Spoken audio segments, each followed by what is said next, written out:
who weren't already for him. He needed Nikki Haley. He needed Chris Christie. He needed Brian Kemp, the very popular governor of Georgia.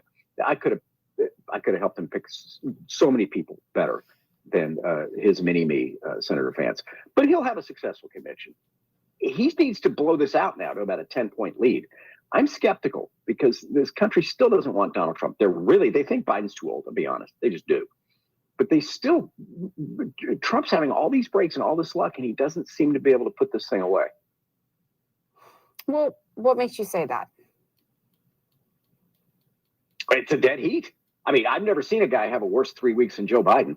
That debate was the worst performance I've ever seen on the national stage. And on top of that, we had this horrible attack, which people are rallying around Mr. Trump for properly. The case dismissed, as you pointed out, and it's still a dead heat race. Now, I'm terribly but not in some of those I don't want a dead heat race at this stage. I'm sorry to interrupt you, but I'm just looking at Harry Inton. We had him on earlier, and he talked about those key states. You have Nevada, Trump is up by 6 points. Georgia, 5 points. Arizona, 5 points. Pennsylvania up 3. Wisconsin 2. Michigan 1. You know, so those key states, especially in the first few, I mean, that's a spread. There it is on our screen. I am not. LBJ used to say you can't shine cow patty. I've cleaned it up a little bit for you, Pam. And I'm not going to pretend this looks good. It would be a wipeout if the election were held today. It would be. And it's all of those things we talked about, this wonderful run of luck that Trump has had, this terrible luck that Biden has had.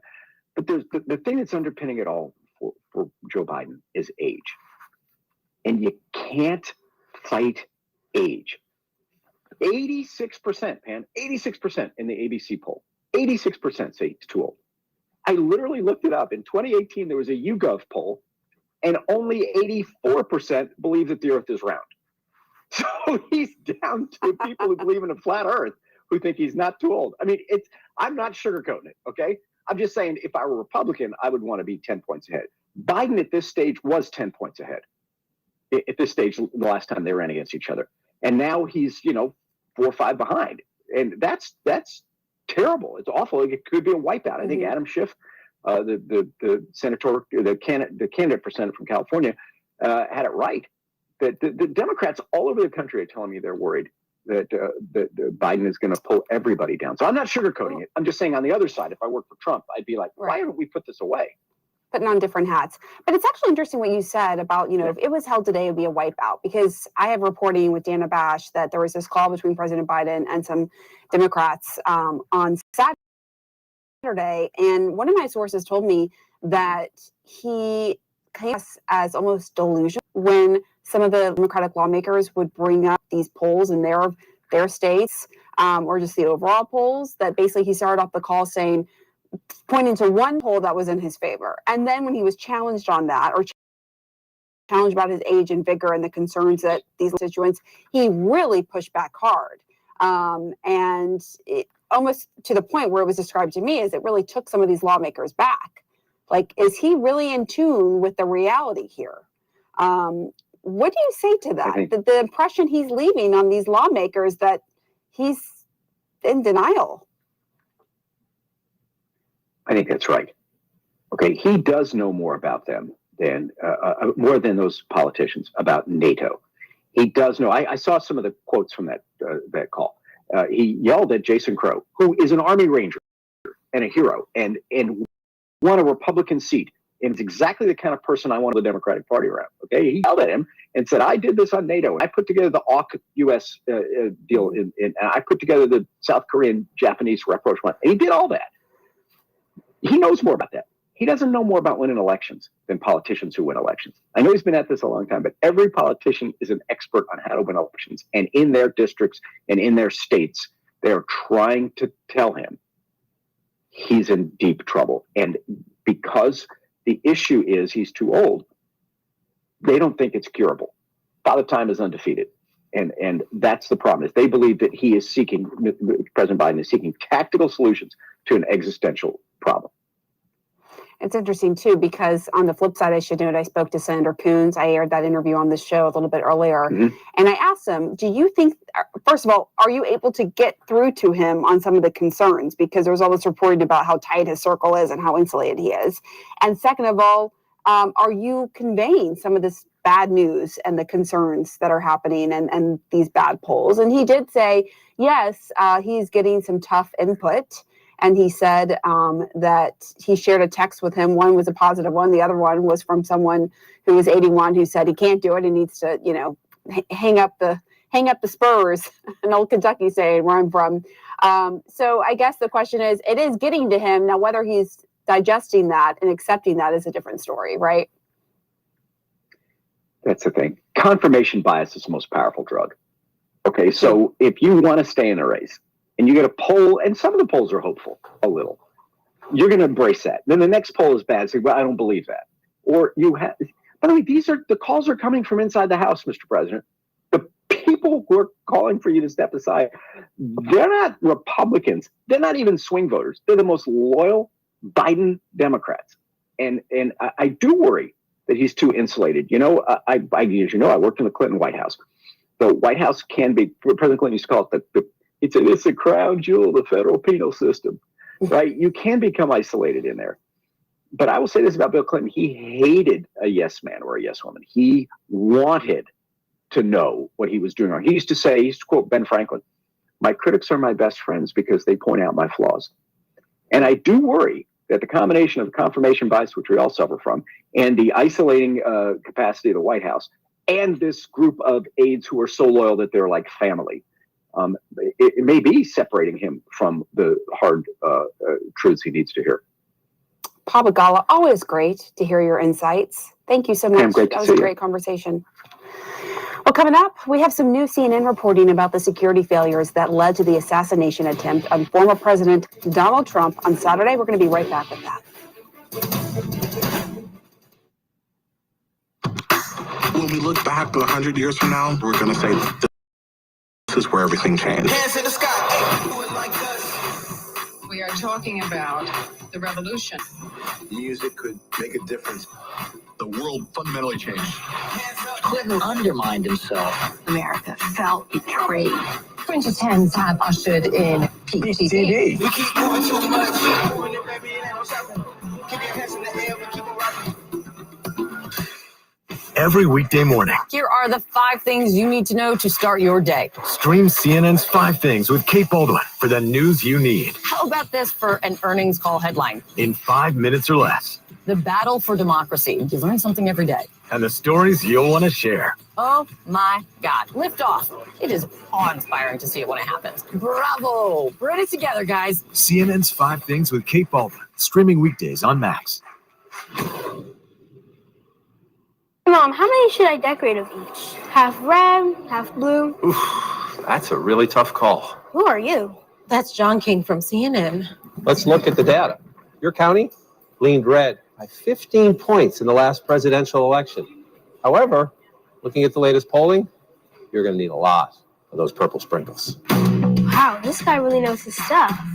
$5 a cupcake. You know the average cost of a cupcake around here is $3. No comment.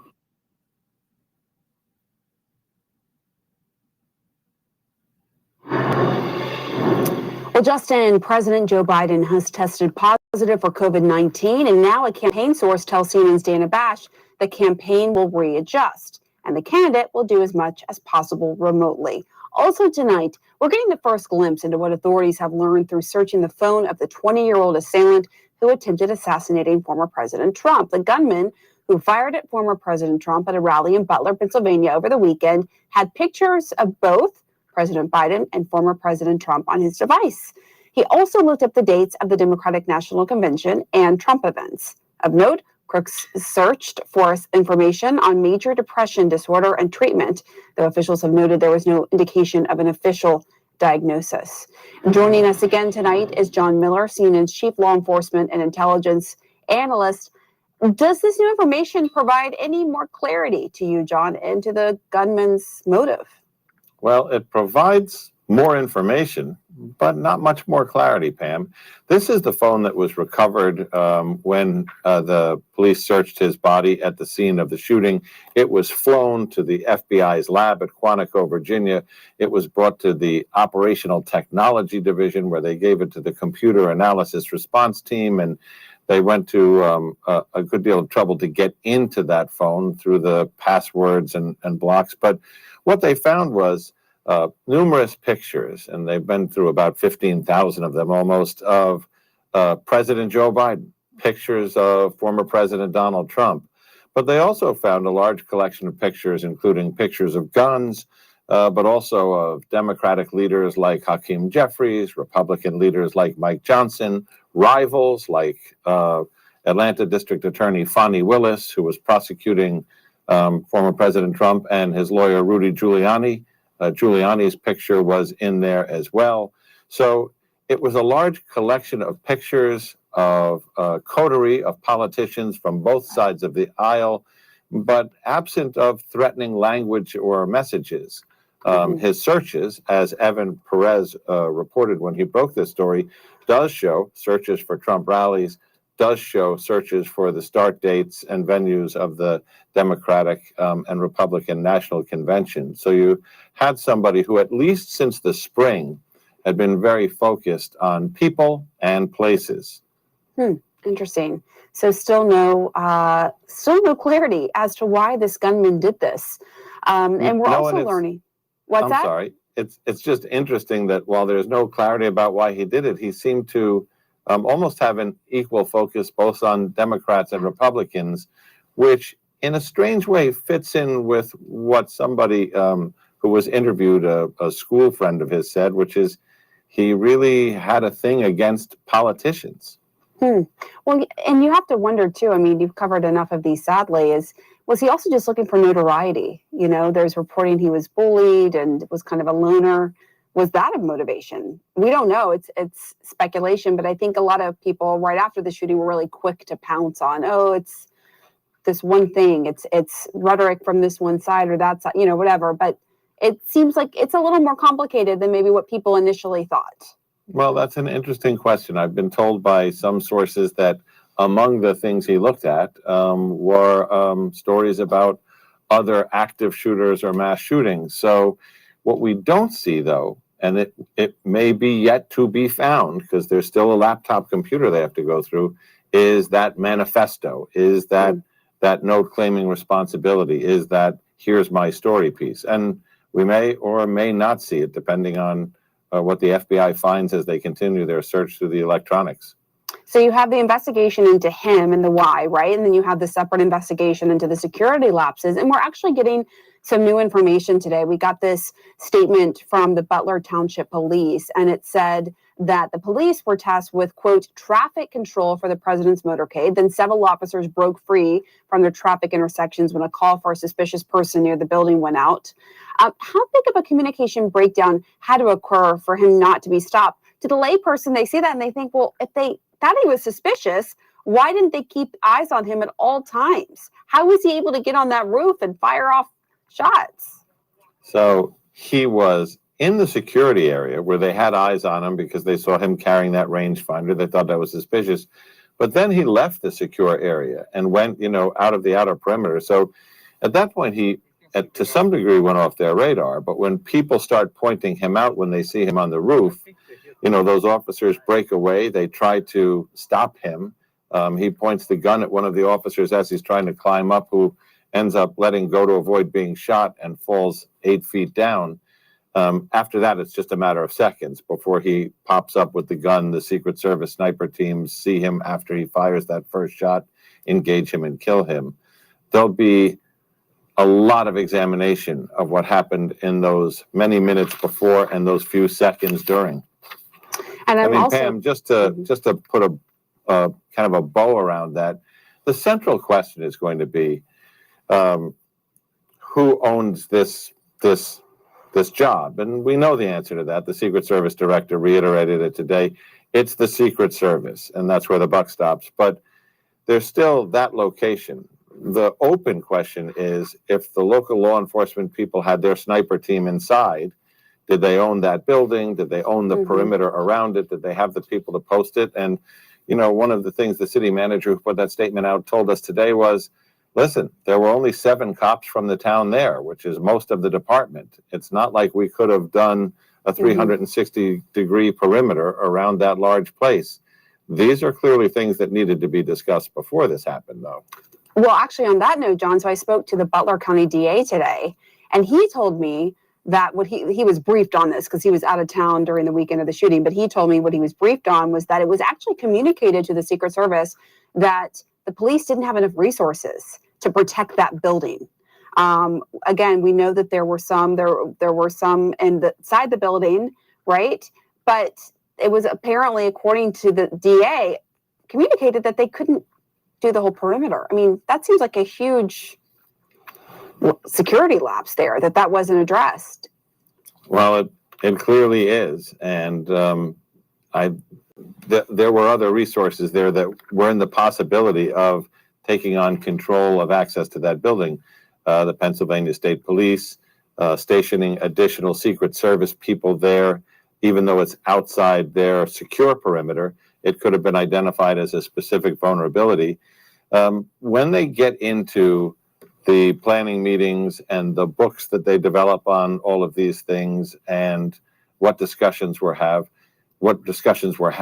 it will be really interesting to see how much time was spent discussing that building other than, well, it's line of sight, but we'll have a local police sniper team on site there, and whether or not that was enough control, because we now know the answer to that. Yeah, we certainly do. Hopefully we will continue to learn more as investigators piece together the timeline here, so that they prevent something like this happening. And again, I mean, the reality is we're right in the heat of campaign season, right? And there's going to be more rallies, although we just found out that the next Vance-Trump rally, or I should say Trump-Vance rally, will be indoors. And so right. We'll see if that's, I guess our reporting was that initially that was sort of what was recommended. Trump didn't like that. Now he's going indoors. John Miller, thank you so much. Always love hearing your insights. And thank you for joining us tonight. I'm Pamela Brown. You're watching State of the Race on CNN Max, streaming 24/7. Our coverage continues after a short break.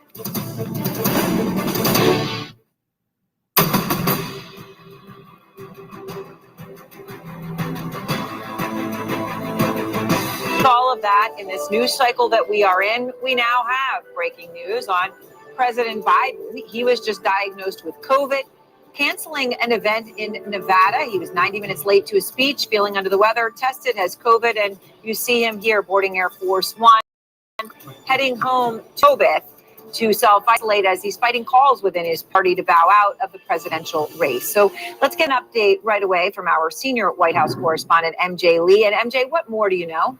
Well, Aaron, Air Force One is now wheels up to Delaware after he had to cut his trip short by a couple of hours after testing positive for COVID. And in that clip you just played, we saw the president not wearing a mask when he was boarding Air Force One. He obviously has been around a lot of people today in crowded settings. Prior to that, a White House official does tell me that he was wearing a mask in the motorcade over.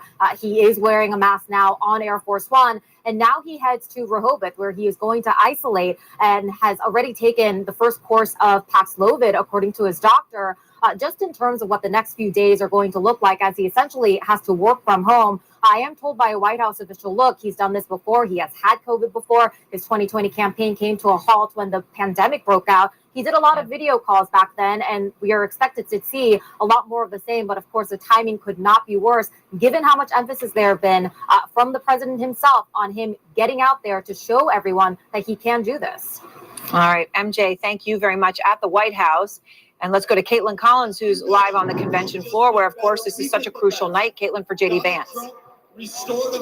Yeah, Aaron, the first speaker has now gotten kicked off. The formal programming is now underway. This is the first speaker, Congressman Brian Mast of Florida. But of course, we all know who the last speaker will be, and that is Senator J.D. Vance, now Donald Trump's pick for vice president to be on his ticket. And Aaron, just to note, when J.D. Vance comes out there tonight, not only will it be his first time addressing the Republican convention, it's actually his first time ever attending a Republican convention. I'm told that Senator J.D. Vance, who is a relative newcomer to politics, has actually never attended one of these conventions before. Obviously, in 2020, the Republican convention was held in a modified version on the White House South Lawn. The Democratic convention was basically entirely virtual. So he's making his debut in quite the spotlight, Aaron, because he'll be delivering the primetime address here tonight. And of course, we know that address is where he's going to seek to highlight his childhood, those blue-collar roots, and talk about his path from there to the Ivy Leagues, of course, as a venture capitalist, and now into politics and,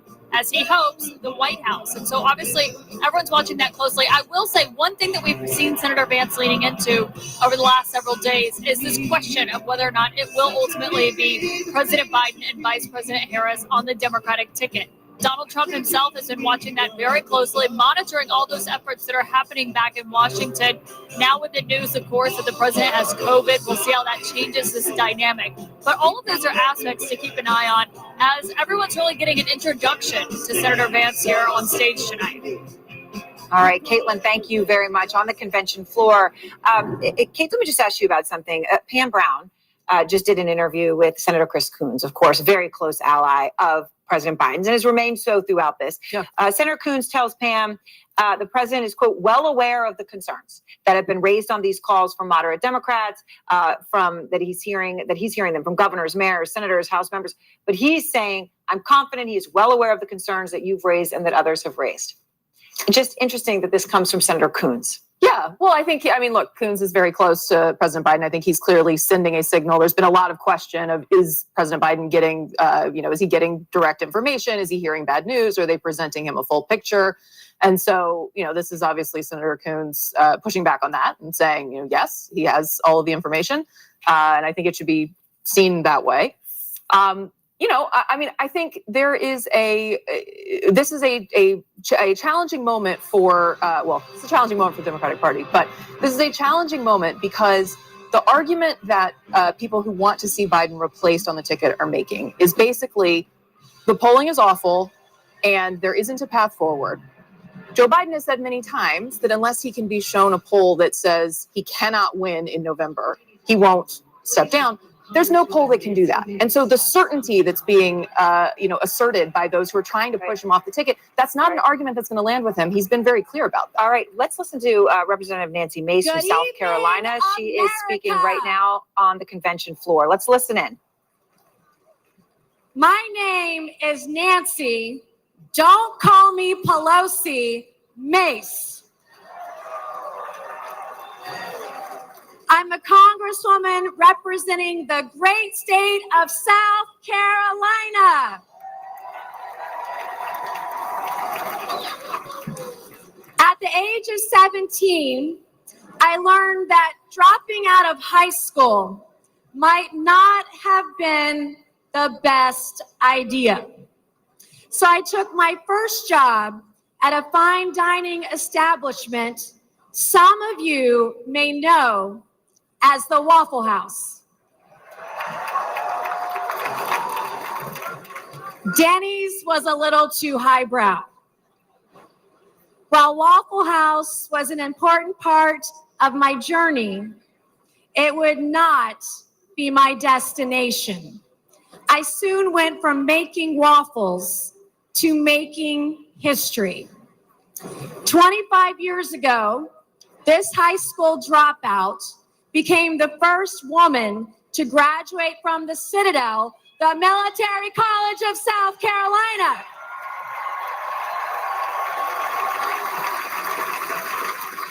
A college campus where we don't burn American flags, we salute them.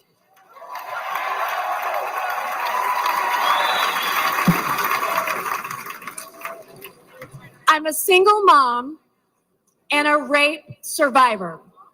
To women tonight who can relate, please know you have a friend and a sister in me. And I will fight like hell for you.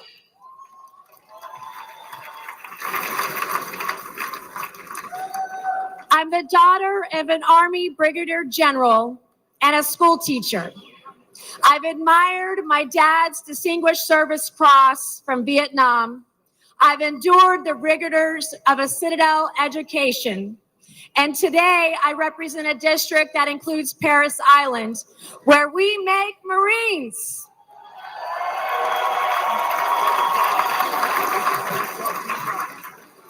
What we're witnessing today is proof that strength preserves peace and weakness invites war.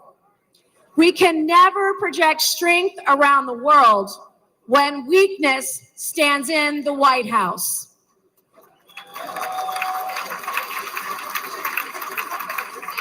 Nations like China see weakness as opportunity.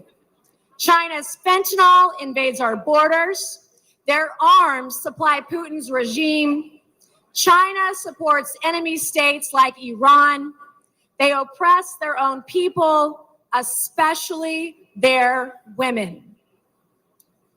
The world is watching America, and we must show them what we're made of.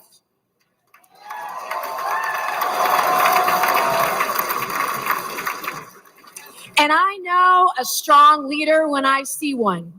Donald Trump stood up to China before, and he will do it again.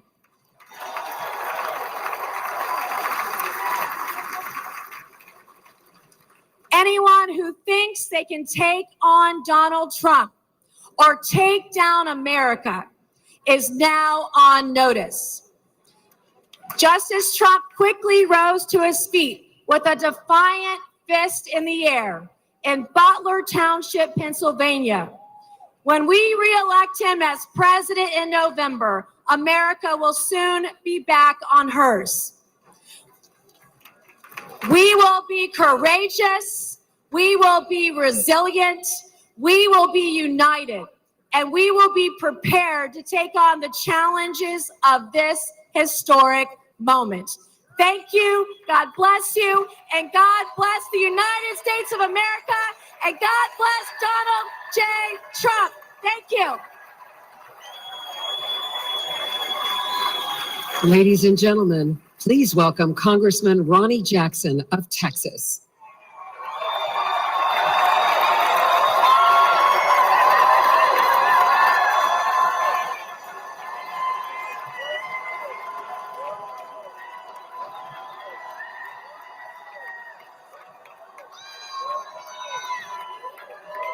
All right. All right, all right. Good evening, everybody. Good evening, and good evening to my delegation from Texas.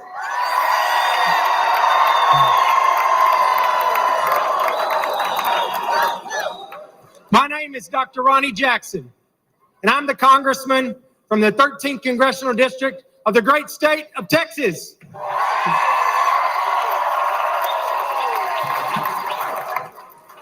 Prior to being in Congress, I served on active duty in the Navy for 25 years. I was a Navy deep sea diver, an emergency medicine doctor, and a combat physician in Iraq. During that time, I also had the distinct privilege of serving for 14 years as White House physician. But most importantly, I served as the appointed physician to the greatest president that this country has ever had, Donald J. Trump.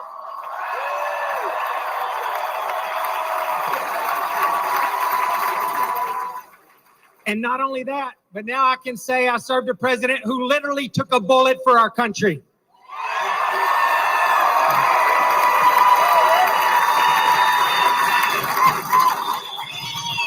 President Trump and I have been through a lot together over the years, but I have never, ever been prouder of his leadership than I was last Saturday.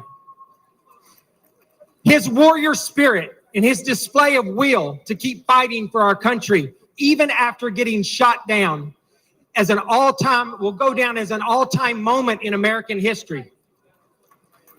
I know firsthand from my time at the White House that being a president is an unrelenting 24/7 job. Time off truly just doesn't exist. Our president needs to make clear and decisive decisions in a moment's notice. When the phone rings in the middle of the night, the president must be ready.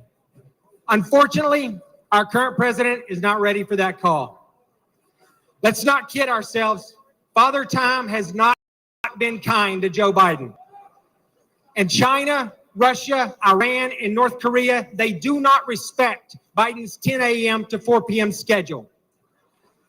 And we would not be in this situation were it not for Joe Biden's staff and his family.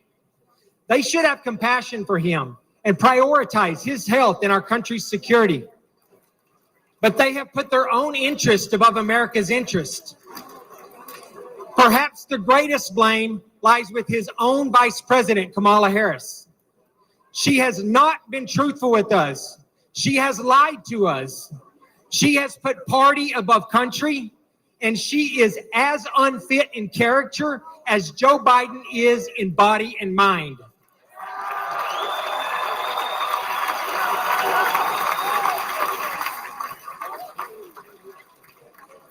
Between the wide open southern border, the botched Afghanistan withdrawal, record high inflation, and the devastating crime in our streets, this administration has now produced a legacy of failure, disappointment, and danger. There is simply too much at stake to have someone who can barely shuffle to a podium be the one that is responsible for the safety and the security of our country.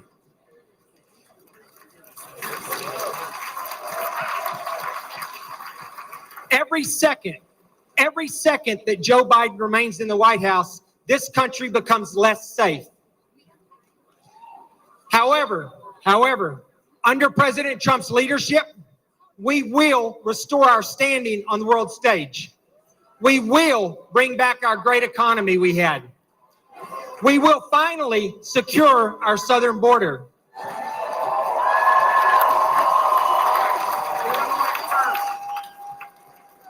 We will rebuild our great military.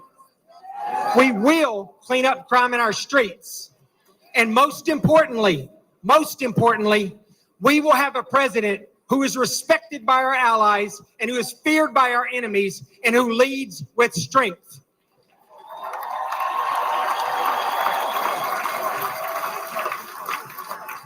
Let me close by saying the path forward is simple. It is very simple and straightforward. We need to make America great again, and we need to do everything we possibly can to re-elect Donald J. Trump as our president. Thank you all. God bless you. God bless America, and God bless Texas. And that is Ronnie Jackson, of course, right now representative from Texas, following Nancy Mace, Congresswoman Ladies from and South gentlemen, Carolina. please Jamal, welcome though, former what you just heard from Director of Ronnie National Jackson was him putting on his doctor hat. And he started out by reminding people that he was the White House doctor for 14 years. He was White House doctor President Obama, for too. President Obama as well. And then that set him up to just go on about Joe Biden and talking about him barely being able to shuffle to the podium and setting up that image. Listen, this is the Republican attack. This is what we're going to hear as long as Joe Biden's in the race. We all know this is what we're going to hear. Then the Democrats are going to get back to talking about Donald Trump being a convicted felon. We're going to hear that 34 times. So this is going to be not an inspiring campaign. I think people should brace themselves. But as I listen to them talking about what the objective is for tonight and talking about strong America, it needles me. What kind of strong America? Strong America for what? Right? Like, what is the point of our strength? Is our strength so that we can kind of hide from these uncomfortable facts and we have book bans in Florida? Are we a strong America that's taking rights away from women around abortion? Are we a strong America that's sort of like cowering from the world, and we're not going out and leading in some way that J.D. Vance is saying that he doesn't really want us to go out and defend our values in a place like Ukraine? It strikes me that we're going to be strong for what? And just so that we can hide. And that to me, I think is something the Republican Party is going to have to wrestle with when they go out to America. I think most Americans see our country as being strong and leading and forward-leaning into the problems that the world faces. And even listen in the room, I mean, sure, there was a response to those two speeches. It wasn't, overly excited and enthusiastic. I mean, they appear to be sort of waiting for the main act. Right. And Nancy Mace is there because she's a convert. She's been on every side of Donald Trump, and she finally came back around, won her race. But listen, the big ticket item is J.D. Vance tonight. And the thing to know about him is he's a bit of a chameleon. He's an intellectual face of MAGA who's incredibly articulate and eloquent and is able to speak to the general population and put kind of a finer touch on Trump policies.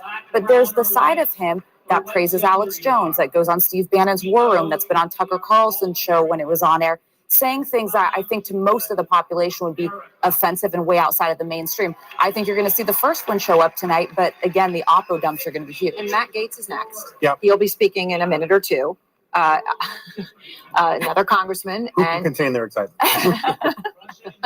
But that's the tone that you have early in the night, right? When you're looking at Marjorie Taylor Greene the other night, but from Ronnie Jackson to Matt Gaetz, you had Rick Burnell in between them. Yeah. That is consistent. Yeah. So, two points. One, I think it's not a perfect rule of thumb in these speeches, but it's a good rule of thumb. The people who shout over the mic to the crowd, they think they're speaking to the audience in the room, tend to be the rabble-rousers, tend to be the less polished people.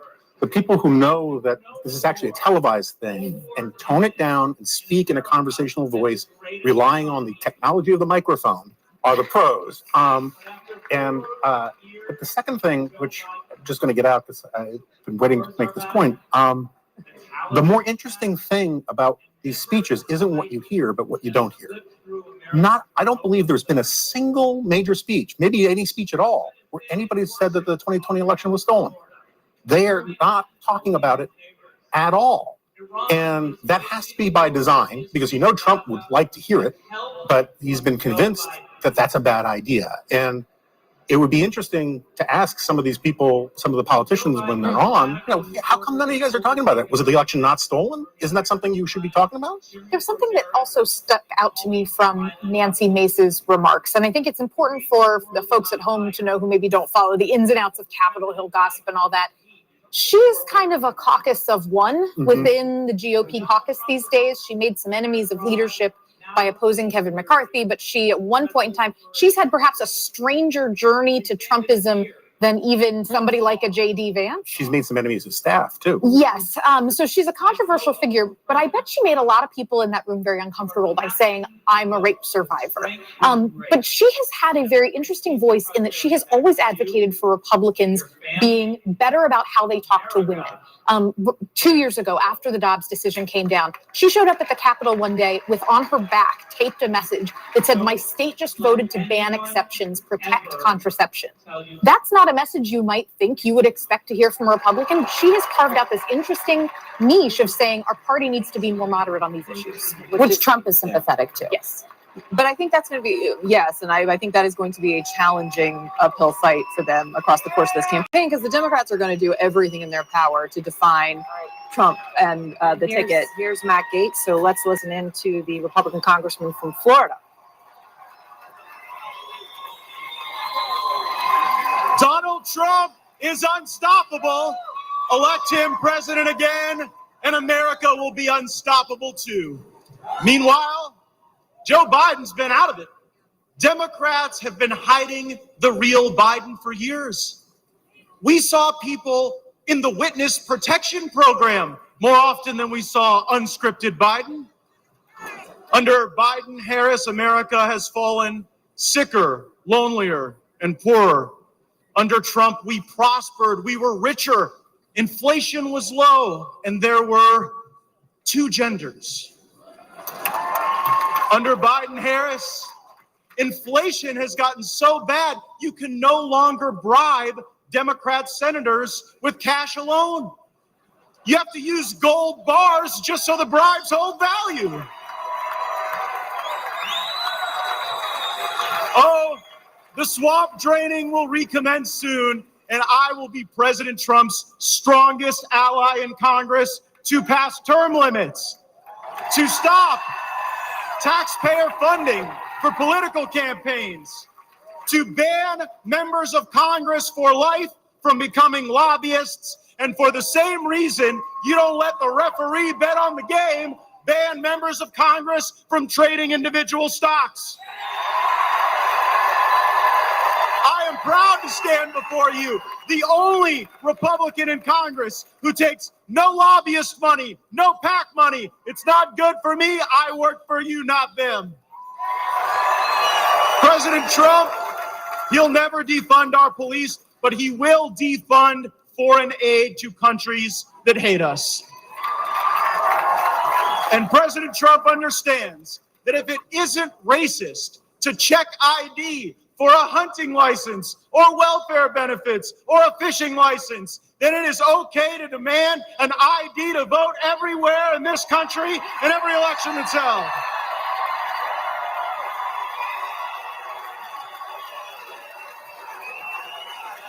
A Democrat congressman recently said that any criticism of Joe Biden is ableist. I don't think it's too much to ask that the American president be able to do the job. Kamala Harris isn't able to do any job. She was appointed border czar. Appointing Kamala Harris to oversee the border is like appointing Bernie Madoff to oversee your retirement plan. President Trump has shown the world what he is made of, and now we will show the world what America is made of by having his back. And how about the choice President Trump made for a running mate? JD looks like a young Abraham Lincoln, but he's from Ohio, like General Grant. And like General Grant, JD Vance knows how to fight. So they can run Biden from the nursing home, Harris, George Clooney, Robert De Niro, whoever they want to run. We are on a mission to rescue and save this country, and we ride or die with Donald John Trump to the end. Thank you all so much. Thank you for having my back. Let's go get him. Ladies and gentlemen, please welcome former United States Ambassador to the Holy See, the Vatican, Callista Gingrich. Okay, that was Matt Gaetz. And Jonah, you just heard him. And now that the crowd really did respond to there. Yeah. Although he was shouting at the audience too. To your point about those who shout versus speak in dulcet tones. Do not have faith in modern microphone technology. Look, I mean, he's very popular with the kinds of people who would show up in the 2024 Trump nominating convention. I mean, he's a smarter version of Lauren Boebert and Marjorie Taylor Greene, and it's the kind of place where you dole out the red meat like it's an abattoir, and people will respond to it. And he wants to be the next governor of Florida, and there are people who think that might happen. I would sell my Florida bonds if that was me, but this is his home. I mean, this is his natural.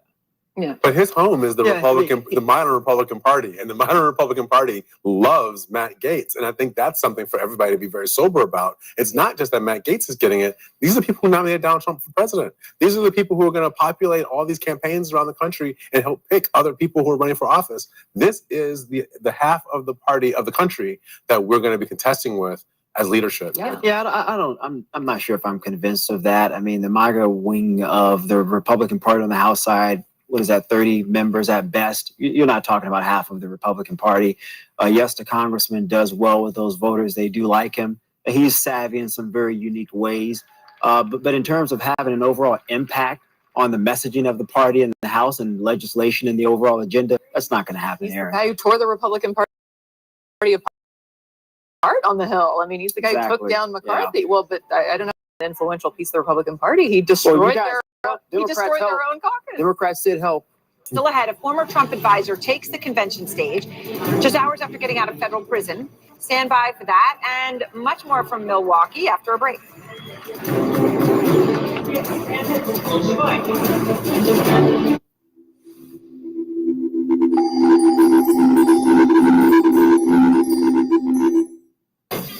You are not broken. They just need a place to be heard. The people who may not have a loud voice, nevertheless have an important story to tell.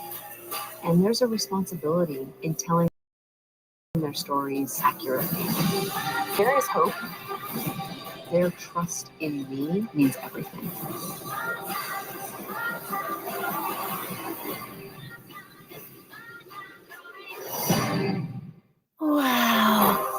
This Charmin Ultra Soft Smooth Tear has wavy edges. The tear's so much better. I'm starting to get tearied away. Designed with smooth tear edges, Charmin Ultra Soft Smooth Tear has wavy perforations that tear so much better for a smooth, more enjoyable go. Plus, it has more cushiony softness than ordinary squares. Try Charmin Ultra Soft Smooth Tear, voted #1 product of the year. Jessie loves playing detective. But since we found out she has sensitive skin, we've been playing detective too. At first, we thought the problem was our puppy. Look, what's the clue? Or something outside. But the culprit was our old detergent. Aha! So we switched to Tide Free and Gentle. It cleans better and doesn't leave behind irritating residues. And it has no dyes or perfume, so it's gentle on her skin. Case closed. Tide Free and Gentle Liquid is EPA Safer Choice certified. If it's got to be clean, it's got to be Tide. Alice loves the scent of Gain so much, she wished there was a way to make it last longer. Say hello to your fairy godmother, Alice, and long-lasting Gain scent beads, part of the irresistible scent collection from Gain. Camila tried the new scent of Gain Relax Flings, and it changed everything. Hey, Dave, don't knock it till you smell it. New Gain Relax Flings. Corsair, thin skin. When I'm shaving down there, not just any razor will do. Venus for pubic hair and skin, with a patented irritation defense bar. For a smooth shave with blades that barely touch skin. I'm a Venus. King C. Gillette is an award-winning lineup. Men's Health's best beard trimmer for beginners, among Men's Journal's best beard shampoos and washes, and GQ's best beard conditioners for soft, no-itch facial hair. Your beard is our trade. These are your tools. King C. Gillette. It ain't my dad's razor, Dad. Hey, watch it. It's from Gillette Labs. This green bar releases trapped hairs from my face. Game changer. While the Flex, this contours to it. So the 5 blades can get virtually every hair in one stroke for the ultimate Gillette shaving experience. The best a man can get is Gillette Labs. When I want to feel my most powerful, it starts with Venus, with 5 ultra-sharp blades and water-activated serums for incredible glide. I feel the difference with every stroke. Feel the power of smooth. Why do couples choose a Sleep Number smart bed? Can it keep me warm when I'm cold? Wait, no, I'm always hot. Sleep Number does that. Can I make my side softer? I make my side firmer. Sleep Number does that. Can it help us sleep better and better? Please. Sleep Number does that. 94% of smart sleepers report better sleep. And now, free home delivery on select smart beds when you add an adjustable base. Sleep Number smart beds starting at $9.99. Shop now at sleepnumber.com.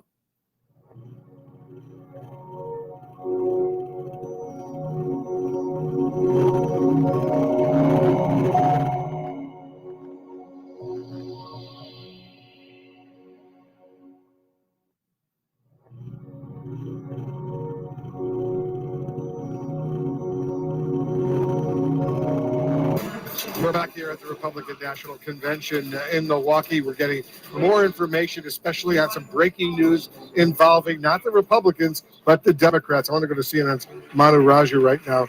You're getting a statement, I take it, from Chuck Schumer? Yeah, this is a response to a report that came out from ABC saying that in a private meeting that Joe Biden had with Chuck Schumer this past Saturday in Delaware, that according to this report, that Chuck Schumer made a forceful case for Biden to end his candidacy for president. Now, this is what Schumer's office just put out. It says, unless ABC sources Senator Chuck Schumer or President Joe Biden, the reporting is idle speculation. Leader Schumer conveyed the views of his caucus directly to President Biden on Saturday. So it is not an explicit denial. It's just simply saying that they can't know what happened because Biden and Schumer were the only people in the room. Now, that same report talked about how Hakeem Jeffries, a Democratic leader, had a separate meeting and conveyed similar concerns to Hakeem Jeffries. I'm told by multiple people in Jeffries' orbit that, first of all, they're not commenting about what was actually conveyed to the president in that private meeting, but also that they point back to the statement that Jeffries had put out earlier to the Democratic caucus about how they're engaging in this ongoing discussion about what to do next in this presidential race. But clearly, if Chuck Schumer is conveying the views of the Democratic caucus, Wolf, the views of the Democratic caucus are that they are concerned that if he continues with this candidacy, he will not only lose, but could cost them Congress. As you know, one thing that's not in this statement from Senator Schumer is 3 words, I'm with Joe. How many times did he say that to you and other reporters on the Hill just last week, saying it again and again? That is not in here, and that is important. But this meeting came on a Saturday, which is a critical day here in the Biden crisis, really. And this is what I mean by that. There were a series of phone calls that President Biden had with House Democrats, moderate Democrats, and some others. And there were some very strong words there. The president heard directly from Jason Crow, a Democrat from Colorado, a member from Pennsylvania as well, Chrissy Houlihan.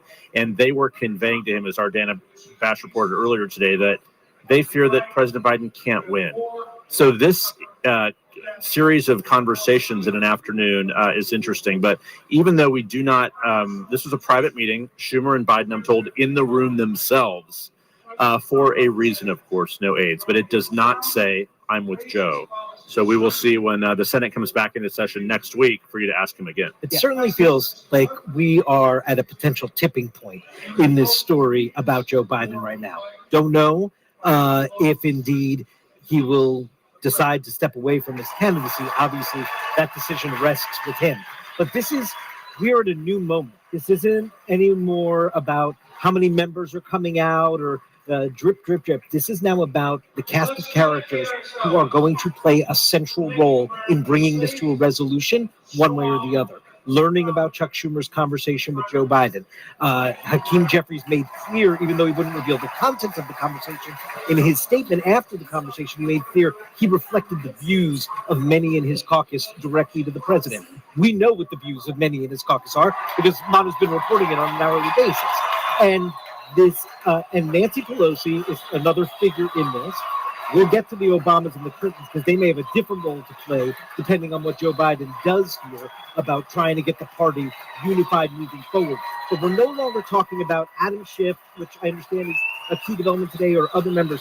We're talking about the people that are hearing from Democratic elected officials that they represent as leaders, having these direct, stern conversations with Joe Biden. And I just think we're in a new place yet again in this story.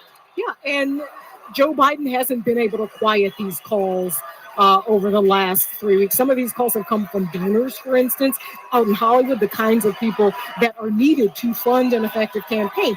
You've had Joe Biden try to run against the elites and say, listen, 14 million people in the primaries have wanted me to be the nominee, so I'm going to stay and be the nominee. And then today we have him say, well, listen, if there is some sort of medical issue that comes about, maybe that would force him from the race. And then today, obviously, the COVID diagnosis has come. All the Democrats I'm hearing from are saying Joe Biden cannot catch a break. That again, I mean, I think to David's point, that is this a kind of final turning point on this story? All right, I just want to point to our viewers, Peter Navarro, who just was released from prison after serving a 4-month sentence for defying a subpoena from the January 6th Select Committee in Congress. Let's listen in briefly. In Miami, Joe Biden and his Department of Injustice put me there. Tonight, I'm here with you in this beautiful city of Milwaukee. I got a very simple message for you. If they can come for me, if they can come for Donald Trump, be careful, they will come for you. If we don't control our government, their government will control us. If we don't control all 3 branches of our government, legislative, executive, and judicial, their government will put some of us, like me and Steve Bannon, in prison and control the rest of us. Here's how it went. Here's how I got in prison. The legislative branch came for me first. Your favorite Democrat, Nancy Pelosi, created your favorite committee, the sham January 6th committee, which demanded that I violate executive privilege. What did I do? I refused. The J6 committee demanded that I betray Donald John Trump to save my own skin. I refused.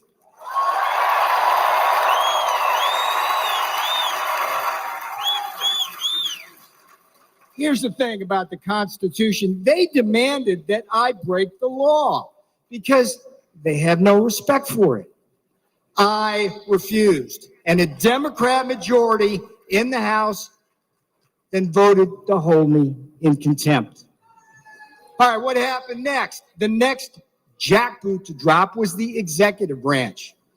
Another one of your favorite Democrats, Democrat Attorney General Merrick Garland. There's a winner. Him and Jack Smith indicted and prosecuted me for criminal contempt of Congress. Now, here's what's weird about it. It's something that Democrat prosecutors refused to do against one of their own, including two guys with blood on their hands, Eric Holder and Alejandro Mayorkas, the great border czar, right? They've actually gotten people killed for decades. For decades. The Department of Injustice right now, the Department of Justice policy stated, hear me out on this, if Congress slaps a subpoena on a senior White House advisor like me, the advisor's duty is to politely tell them to go pound sand. That's exactly what I did. So far we got two branches, legislative and executive. The judicial branch delivered the final blow. Just as, here's another favorite of yours, just as Democrat Judge Juan Marchand, you know this guy? Did to Donald John Trump in his Manhattan kangaroo court, another Democrat judge, a guy named Ahmed Maida, keep your eye on this guy, Ahmed Maida, Obama appointee. They stripped me of every possible defense. And then what? Just like in Manhattan with Donald Trump, they threw me the wolves of an anti-Trump jury. And where? The D.C. swamp. They convicted me. They jailed me. Guess what? They did not break me.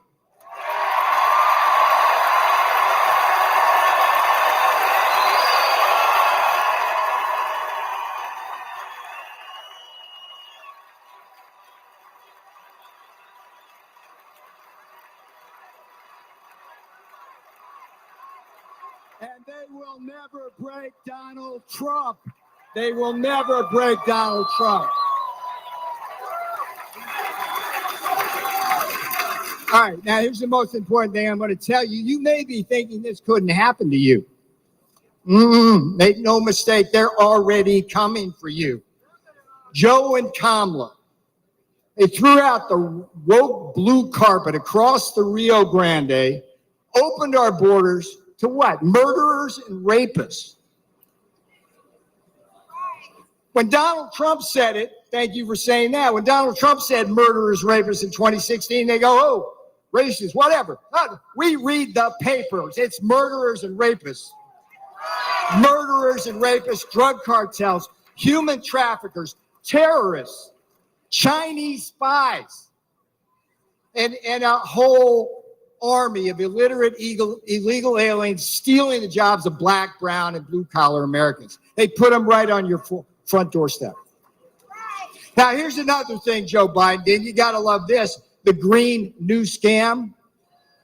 We're in the heart here in Milwaukee, around all this. This is where the auto industry, that new scam is destroying our industry, leaving us at the mercy of the battery factories in Shanghai and slave labor in the Congo.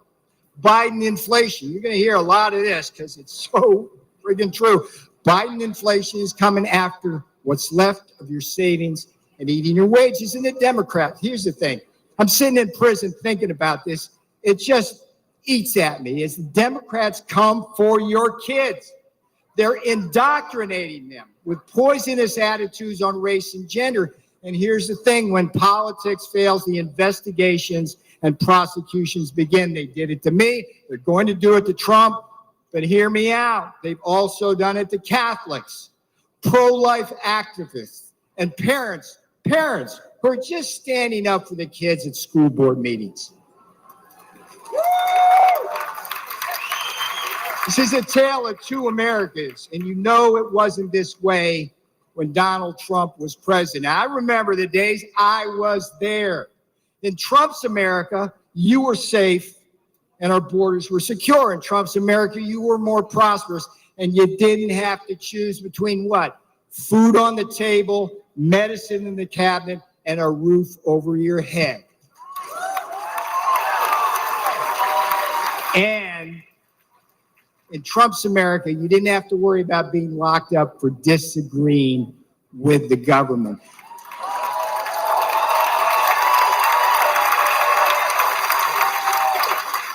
I went to prison so you won't have to.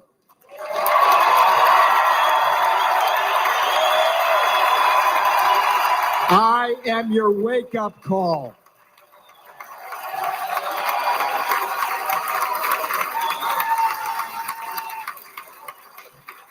All right, this is where I'm going to have fun now, because I'm going to leave you now with the last three words. The last three words my beautiful fiance said when I left that morning for prison. They weren't, "I love you." That was a given. She simply said, "We got this. We got this."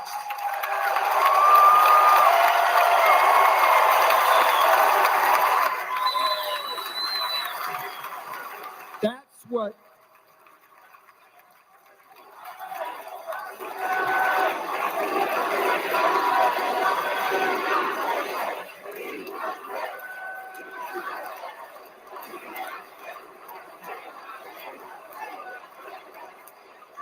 bring my girl out now. That's what these lawfare jackals don't understand. When they put people like me in prison and fire figurative and now literal bullets at Donald Trump, they also assault our families.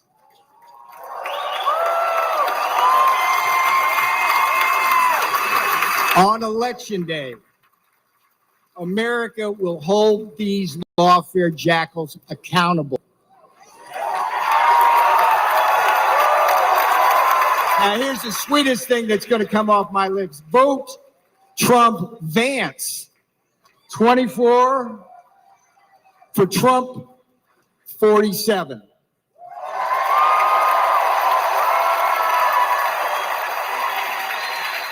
I'm Peter Navarro. I went to prison so you won't have to. This is my beautiful girl. She did the time with me. That's what these friggin' Democrats don't understand. They do this to our families. She's my girl. Yeah. I love you. Let's win. Do not let up. Do not let up. Pedal to the metal till November. All right, there you have Peter Navarro. Just a few hours after being released from a prison down in Florida, he's here in Milwaukee. You heard what he had to say. He was convicted of defying a congressional subpoena from the January 6th Select Committee, and that has been his response. I want to go to Caitlin Collins. She's on the floor watching all of this unfold for us. Give us a sense of the reaction where you were. It seemed to be rather rousing. Yeah, well, I think that was one of the biggest rounds of applause that I have seen from most of the speakers who have been here. I've been on the floor for all 3 days of the convention so far. Peter Navarro got a standing ovation when he came out on stage. And for those who don't know, he flew straight from Miami to Milwaukee this morning, hours after he was released from prison, where he had been serving that 4-month sentence for defying Congress after he refused to comply with the subpoena that he got from the January 6th committee, as you heard him reference. And this crowd was on their feet for a lot of Peter Navarro's speech. They were chanting with him as he was talking about this and accusing President Biden, of course, baselessly of using the Justice Department against him. Reminder, Peter Navarro obviously went to prison because he did not comply with that subpoena. He said that President Trump had invoked executive privilege over that. There was no evidence that the court found that he did. But Wolf, just to give you a sense of what it's like to hear down here on the floor, Peter Navarro is just hours out of prison, but there's also Paul Manafort here. Back in 2016, he had a very different role. He was the chair of Donald Trump's campaign. Of course, he was later had his sentence pardoned by Donald Trump. So he is not the only convicted felon that was on stage. Paul Manafort also down here on the delegation floor as well. Wolf, though, he did tell me he has no formal role in this convention. He said he's just here enjoying it. Caitlin, stand by. We're, of course, going to be getting back to you. Right now, I want to bring in our CNN fact checker, our senior reporter, Daniel Dale. Daniel, we just heard a lot from Peter Navarro. What stood out to you in Peter Navarro's speech? What stood out, Wolf, was that there was a whole lot of nonsense. So he claimed that Attorney General Garland and Jack Smith indicted and prosecuted him. Jack Smith was not involved. This was a prosecution done by regular old DOJ. Jack Smith is a special counsel specifically for Trump-related cases. He claimed he was convicted by an anti-Trump jury. He's assuming based on the voting patterns of, yes, very Democratic Washington, D.C., but he doesn't know that. We've reported the jury was comprised of a diverse set of people in D.C., including government consultants, a NASA contractor, someone in mental health services, and a few retirees. And then I think most significantly, and Caitlin mentioned this, he claimed that Democrats wanted him to violate executive privilege. Well, he produced no direct evidence to the court that former President Trump even tried to invoke privilege in his case. He claimed it over and over, never proved it whatsoever. Daniel Dale, thanks as usual. Appreciate it very much. Just ahead, our special coverage will continue from here in Milwaukee as we count down to Senator J.D. Vance making his big debut on the convention stage following his selection as Donald Trump's running mate. We must make America strong again.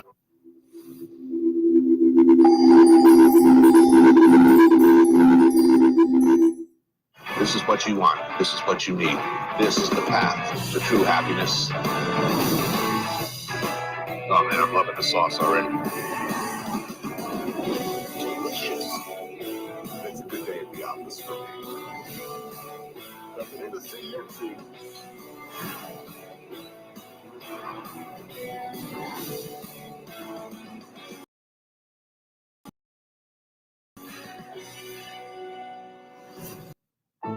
The right diaper for your wild child is the one they can't take off.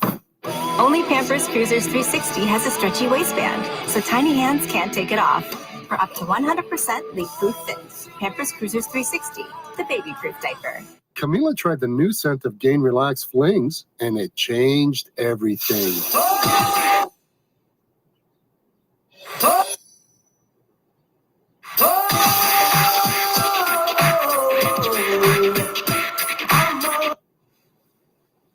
Hey, Dave, don't knock it till you smell it.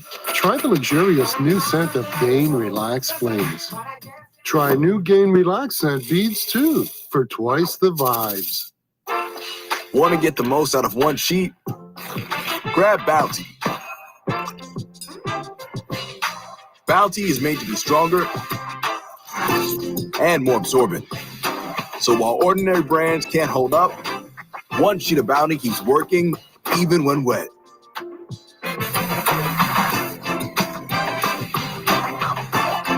Now that's the sound of value. Bounty, the quicker picker-upper.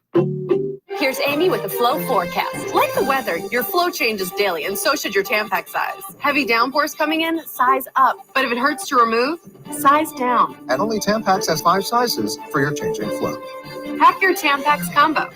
Ritchie Factory Direct has been the leader in all product sales with high-quality low prices. Kitchen cabinets, all name brands made in the USA. And a great selection of hot tubs, all at prices you will not believe. Ritchie Factory Direct is now. Manufacturing sheds any color, any style with a lower price than any other competitor. Made with pressure-treated lumber, the highest of quality. Always on sale with Factory Direct prices. Ritchie Factory Direct, 770 Main Street, West Warwick.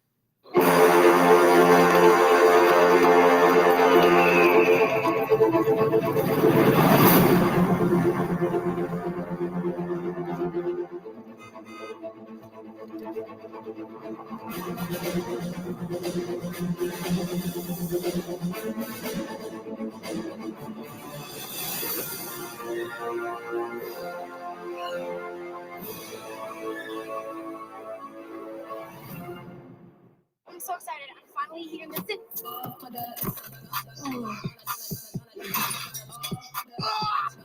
You break it, we take it. Trade in any phone, any condition, and get a new iPhone 15 with tons of storage on us. Only on Verizon. The Russians were trying to spy on us. We were spying on them.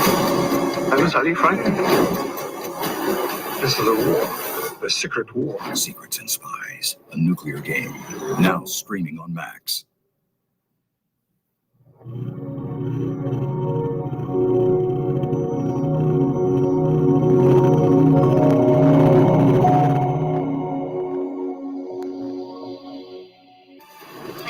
Night of the Republican National Convention in Milwaukee. Donald Trump's running mate, J.D. Vance, preparing to take the stage tonight.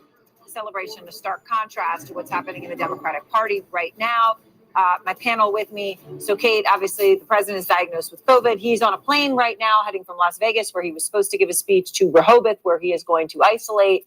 As there are reports that Schumer told him to get out of the race. Schumer says, all I did was tell him what other people were saying in a meeting that happened before the assassination attempt, but it's drumbeat. Yeah, look, I mean, we've talked about this a lot tonight. It is not a helpful drumbeat for the Democrats. I think, again, Joe Biden has said many, many times that he's going to be the nominee. And so each drip, drip, drip like this just continues to undermine him, continues to keep the conversation focused on this internal strife amongst Democrats, and makes it harder for Democrats to focus on Trump. And some of the things we saw from Peter Navarro just now, who was really giving like the heart and soul of the MAGA argument. It's all about grievance and how, the Democratic-led government is coming for you. I mean, those are the kinds of things that are at stake in this campaign. And so what Democrats need to do is turn their focus back to that. And each kind of drip, drip, drip like this makes it harder for them to do that. So they're in a tough spot right now. Listen, they've got to decide if they're going to do something. 6 in 10 Americans did not want this rematch. Donald Trump is strong right now, but he still has massive vulnerabilities. Now, most undecided voters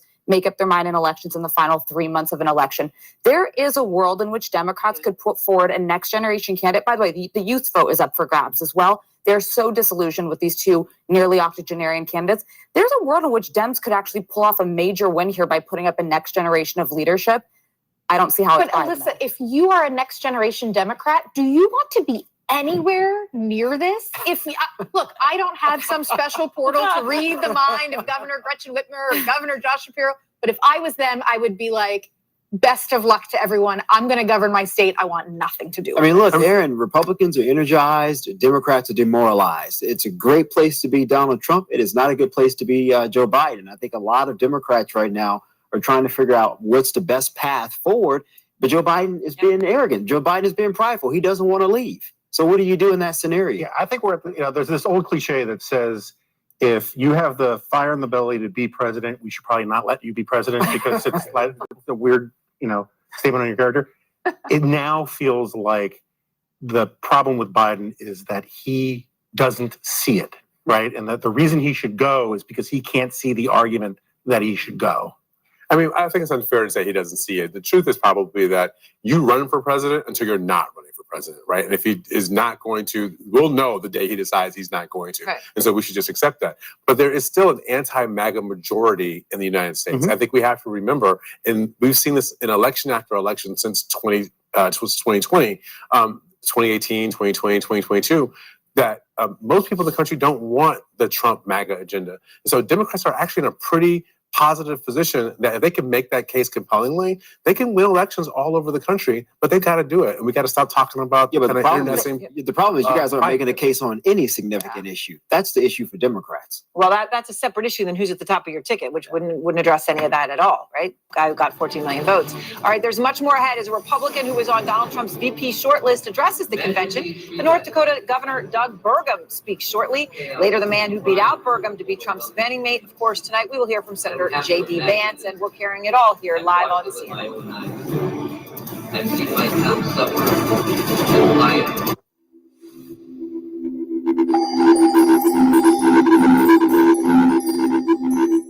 This is an incredible story. The stakes were extremely high. I believe you are the Son of God. This election is an earthquake. It transcends the church. I've chosen to stay and fight. He said, I'm not getting in this to lose. I'm getting in this to win. This is an incredible story. The stakes were extremely high. I believe you are the Son of God. I I believe you are the Son of God. the sky was the limit.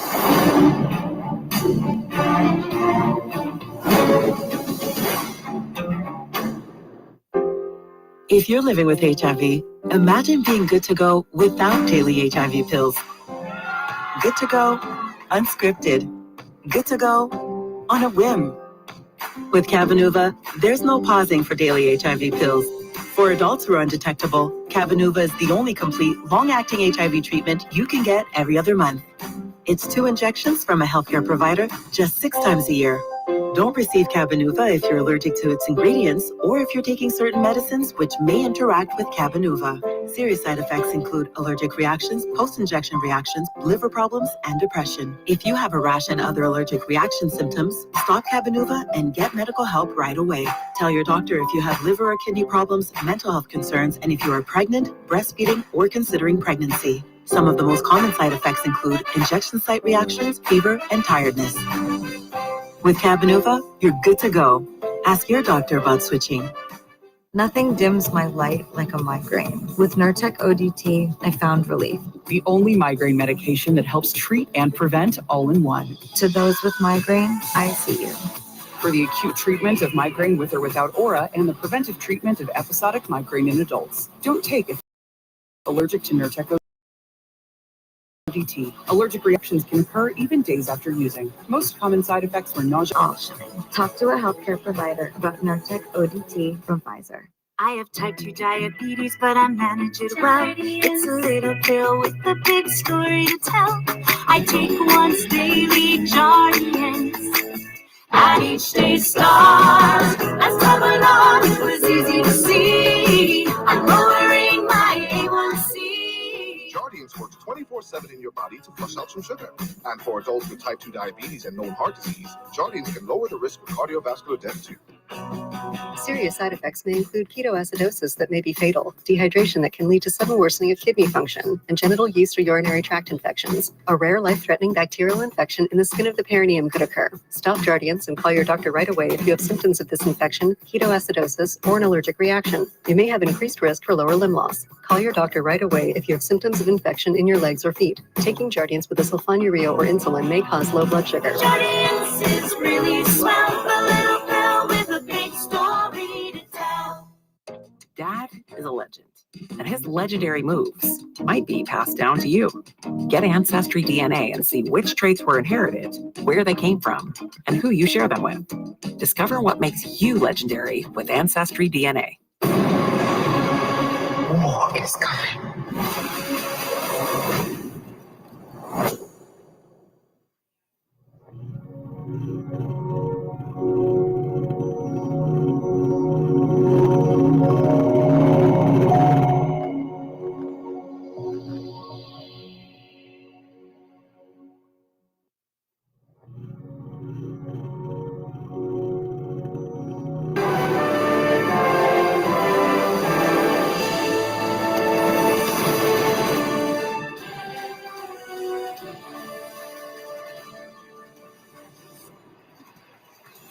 We are live in Milwaukee, getting closer to the main event of this third night of the Republican National Convention, the debut speech by Donald Trump's new running mate, Senator J.D. Vance. This will be an early and significant test of the party's enthusiasm for Vance, once a Trump critic, and now the top prospect to lead the MAGA movement into the future. Welcome to CNN's convention coverage from inside the arena, where tonight's program is underway. I'm Anderson Cooper, along with Jake Tapper. And Jake, you will have a ringside seat for Vance's speech at your position close to the convention floor. Anderson, the 39-year-old first-term senator from Ohio, is promising to make a forceful case this evening for Donald Trump's reelection. He also plans to make his high-profile convention speech in an introductory way, introducing himself to the American people. We're told that Senator Vance will focus on his personal journey, rising from nothing, as he has put it, to success, reaching this extraordinary moment in American history where he accepts the Republican vice presidential nomination. Senator Vance will be introduced by his wife, Usha, a trial attorney, daughter of Indian immigrants. The Vances capping tonight's program, which includes remarks by North Dakota Governor Doug Burgum, a top VP contender who lost out to Vance, and well as a primetime speech by the former president's oldest son, Donald Trump Jr. At this moment of celebration for Republicans, we do have some breaking news on the Democratic side, a new setback for President Biden, a diagnosis of COVID in the midst of increasing pressure from fellow Democrats for him to exit the 2024 race. The president abruptly calling off an event in Nevada, his schedule now appearing uncertain at this intense moment of turmoil from his campaign. You see him on your screen there. Looks like he's having some difficulty getting up the stairs. Let's get more on this breaking news from the Democrats. Jeff Zeleny has that. Jeff, what are you picking up? What are you learning? Well, Jake, we know as President Biden is flying back to the East Coast tonight after testing positive for COVID, as you said, and cutting his trip to Las Vegas short, we know that he is facing potentially a new moment in his campaign. He's been hearing for the last several days from Democratic lawmakers, officials, and others about their concerns about his path forward here. And talking to a senior Democratic advisor tonight who is telling me this, he said he believes the president is being, quote, more receptive to these calls of concern. He goes on to say this: the private conversations with the Hill are continuing, this advisor tells me. He's being receptive, not as defiant as he is publicly. Goes on to saying, talking about Vice President Kamala Harris, who initially he wondered how she may fare in a campaign should it come to that. I'm told now he's asking questions saying, do you think Kamala can win? Again, this advisor offers caution saying this: it is still unclear where he's going to land. Listening. So Jake, what we do know, a new moment for President Biden. Tomorrow marks 3 weeks since the debate in Atlanta, as you well know. He's heard so much concern from across the Democratic Party. Time is running short. The Democratic National Committee was thinking about starting their nomination process next week. That is now on hold. That will not begin until August 1st. So there is a bit of time for the president to make his decision. But hanging over all of this is the same thing as it's been for the last 3 weeks. If not him, who? But tonight, as the president flies back to the East Coast from Las Vegas, it is certainly a new moment for him and his potential candidacy, Jake. All right, Jeff Zeleny, thanks so much. And I'm here ringside with Dana Bash and Chris Wallace. It's something that was just in Peter Navarro's speech. Peter Navarro, who just did some prison time for contempt of Congress violation and was a top advisor to Donald Trump. He made this argument, and I've heard it a few times, and it's certainly not in keeping with the let's bring the temperature down idea that we've been hearing. And that is this idea that they keep coming for Donald Trump and tying the they, whether it's impeachment or prosecutions of Trump, tying that they to the shooting on Saturday. And again, we still do not know the motives for the shooter, for his twisted and sick act. But the idea that somehow the House committee looking into January 6th or these prosecutions or whatever are in any way appropriately grouped with an assassination attempt is very dangerous language. It's very dangerous language, but also as we talk about that, and obviously we are at a Republican convention, if I may, I just want to take a moment to digest what Jeff just reported about President Biden, because this is a shift. This is different. He is being told that the president is receptive. So different from what you have been hearing, from what I have been hearing, from what you have been hearing, which is he's dug in.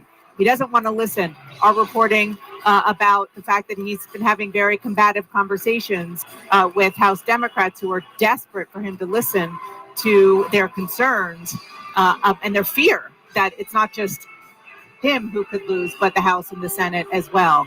And this seems to be a potential, again, he was very cautious, but a potential turning point, that there is even a remote possibility that the door is opened this much is something we have not heard up until right now. But look at the situation. His political support is falling away. There's a report from ABC News that Chuck Schumer, the Senate Democratic leader, came in sometime in the last couple of days and said it would be better if you dropped out.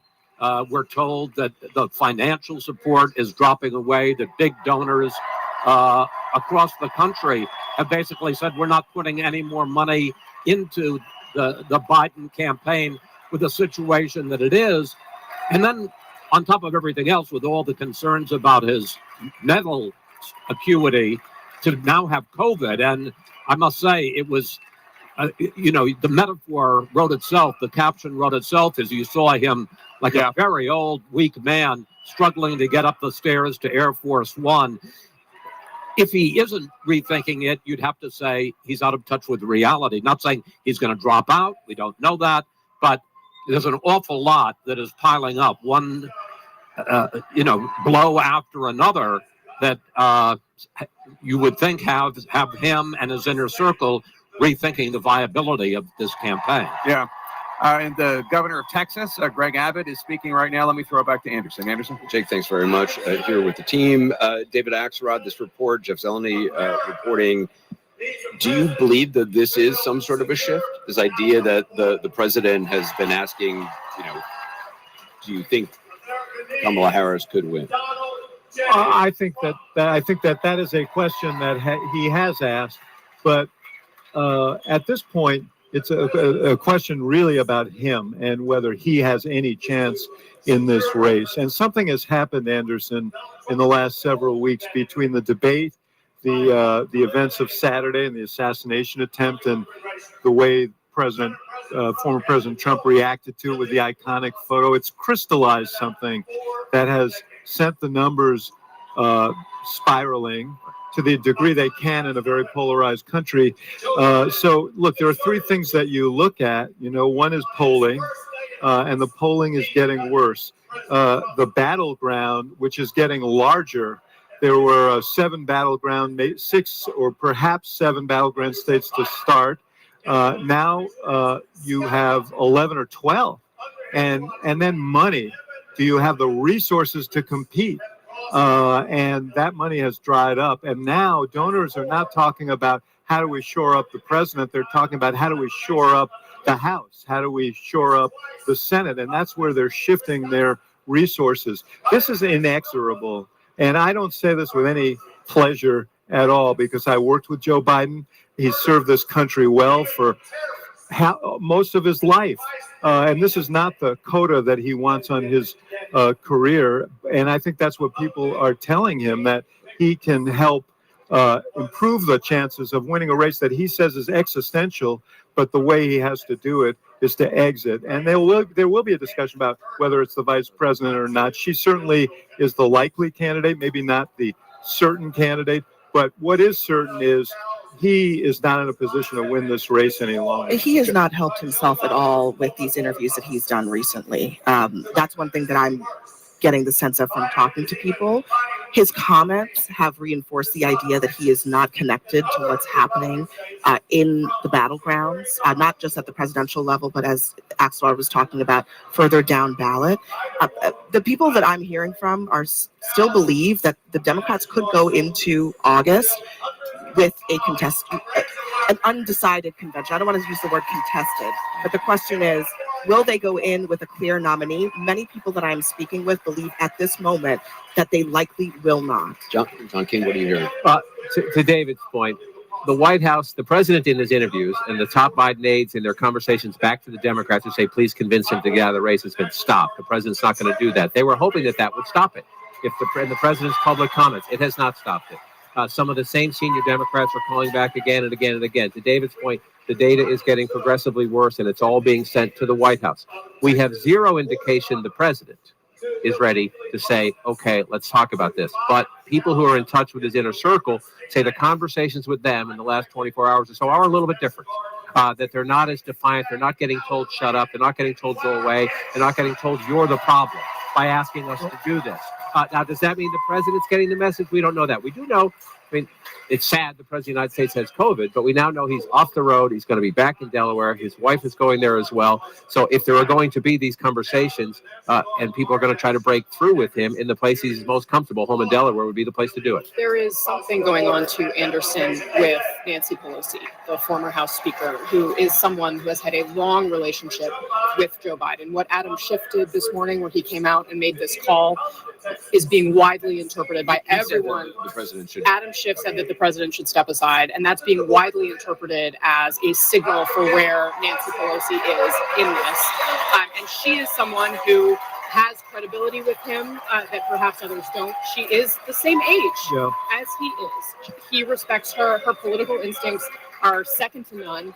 She is widely respected there. And that call that President Biden did with House Democrats, in the conversations that I'm having, it's being viewed as something of a turning point, particularly the back and forth that the president had with Congressman Jason Crow, who has been very outspoken on January 6th, is a very well This was respected. a call shortly before the assassination attempt, correct? I believe that was Yeah, about it an hour. was. Yes, it was right before, but it got contentious.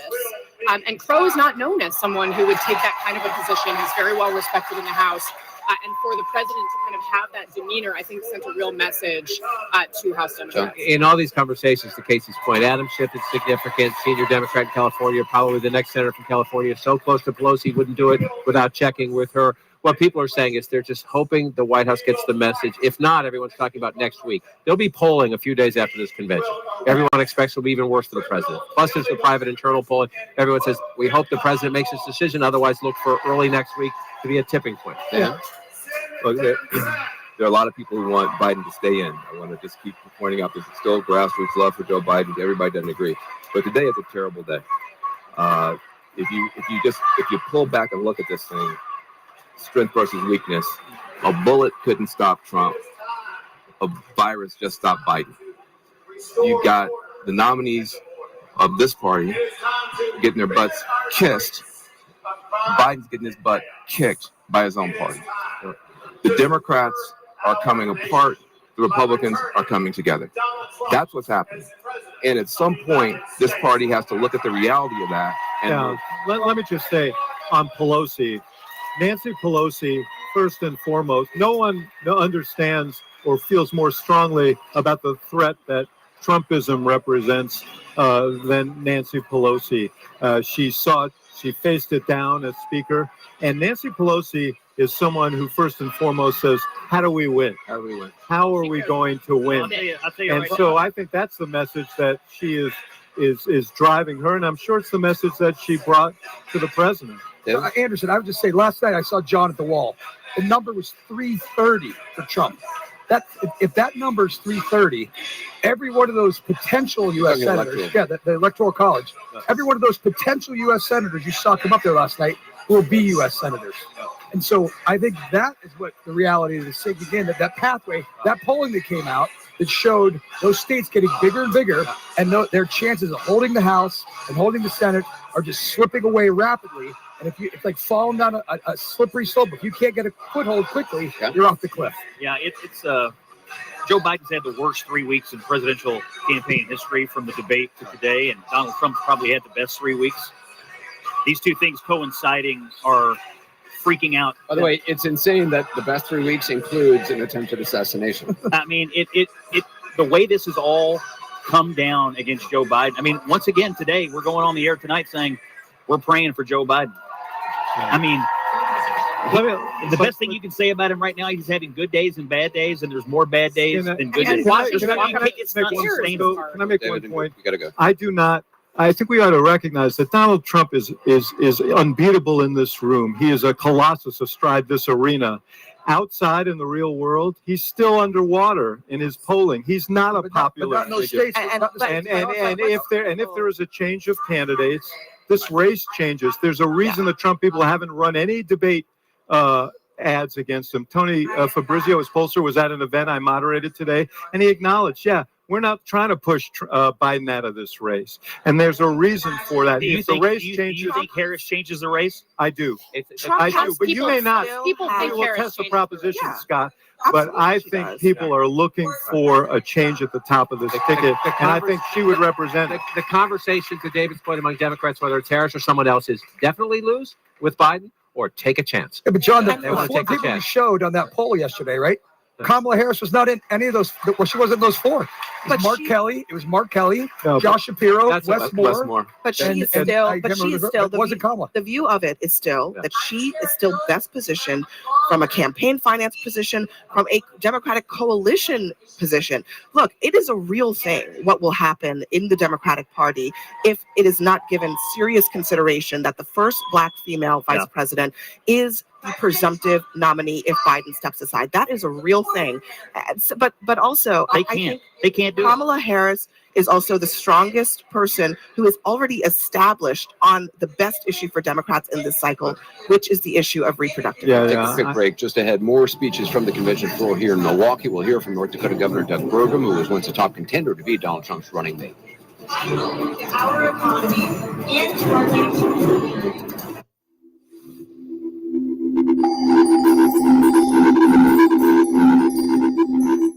This is an incredible story. The stakes were extremely high. I believe you are the Son of God. His election is an earthquake. Transcends the church. I've chosen to stay and fight. He said, I'm not getting in this to lose. The sky's the limit.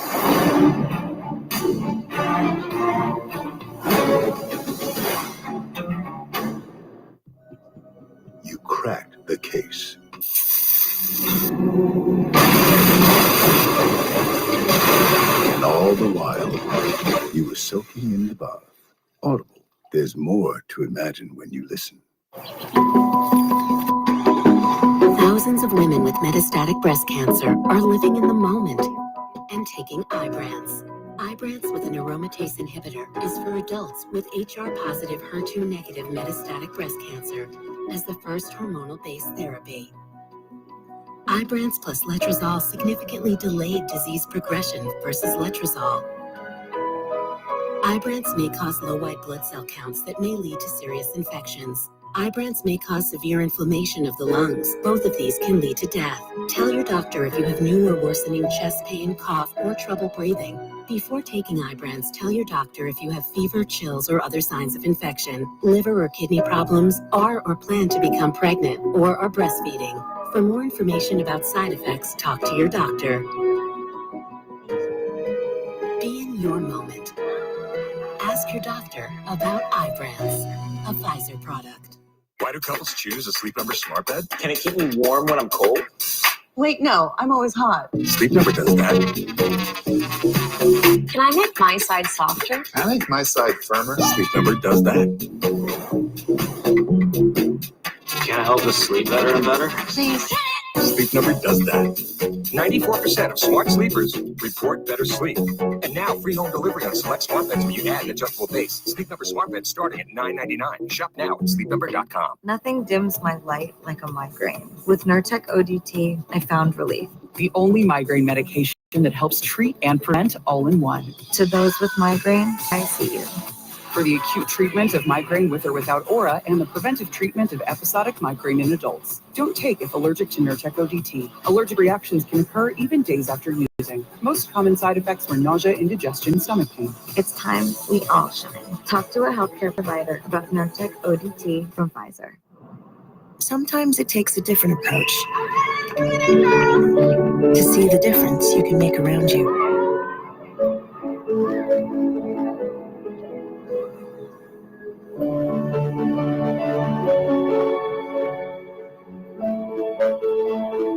With Capella University's game-changing FlexPath format, set your own deadlines and access coursework anytime. Imagine your future differently with Capella University. The Russians were trying to spy on us. We were spying on them. How do you fight it? This is a war. A secret war. Secrets and Spies, a nuclear game. Now streaming on Max. Let's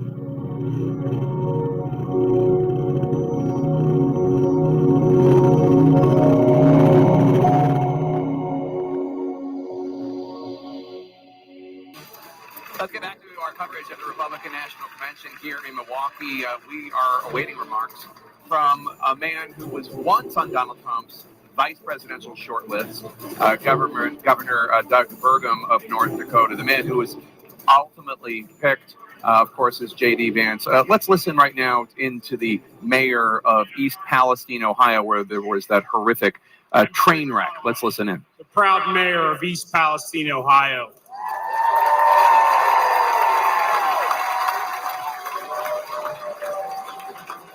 When the train derailed, spewing flames and toxic chemicals to our town, faced a disaster unlike we'd ever seen.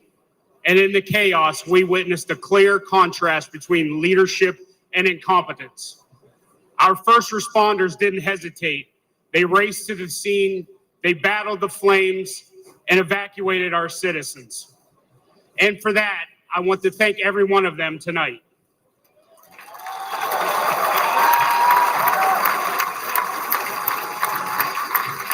Unfortunately, the Biden administration's federal response was much different. It consisted almost entirely of meetings and press events. They talked and talked, but they delivered little help.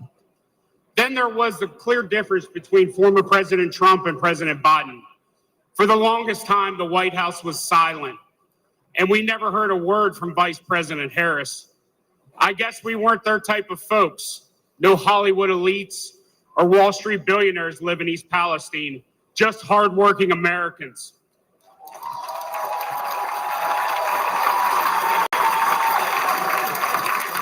But Donald Trump cared. First, he called to ask permission to visit, not wanting to intrude, and then he asked how he could help. When he arrived with fresh pallets of drinking water, he met with everyone, from first responders to local officials and residents. He toured the derailment site. He listened to us, and he shared a meal with volunteers at a local McDonald's. His presence was genuine. His concern was real. After a year of criticism, President Biden finally did show up. His appearance was brief, forced, and scripted. He met with a select few and then left. We needed so much, and he delivered so little. I know a thing or two about train wrecks now, and let me tell you, that's what the Biden administration has been.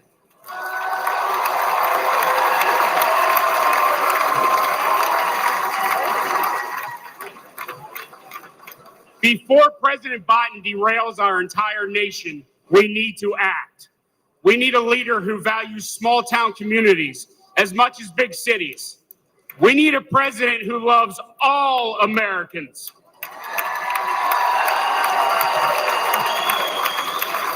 We need Donald J. Trump. Thank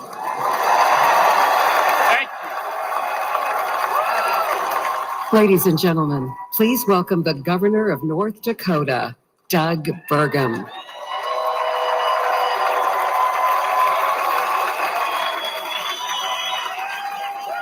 Hello, Milwaukee. And hello, North Dakota. Feels good to be here. The last time I was in Milwaukee, in this building, standing behind a podium was for the debate, and I stood on one leg for 2 hours. You guys might remember I blew my Achilles the day before. But to kick things off, I have a question for you, and I need your help answering so nice and so loud that everyone at home can hear you. Are you ready?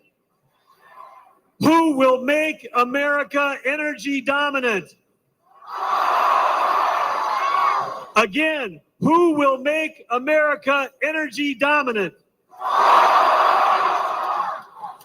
Well, that's pretty good, but it's after 4 p.m. in D.C. So how about one more time, loud enough to wake up Joe Biden? Who will make America energy dominant? That's right, because when President Trump unleashes American energy, we unleash American prosperity, and we ensure our national security. Serving as a governor with President Trump was like having a beautiful breeze at our back.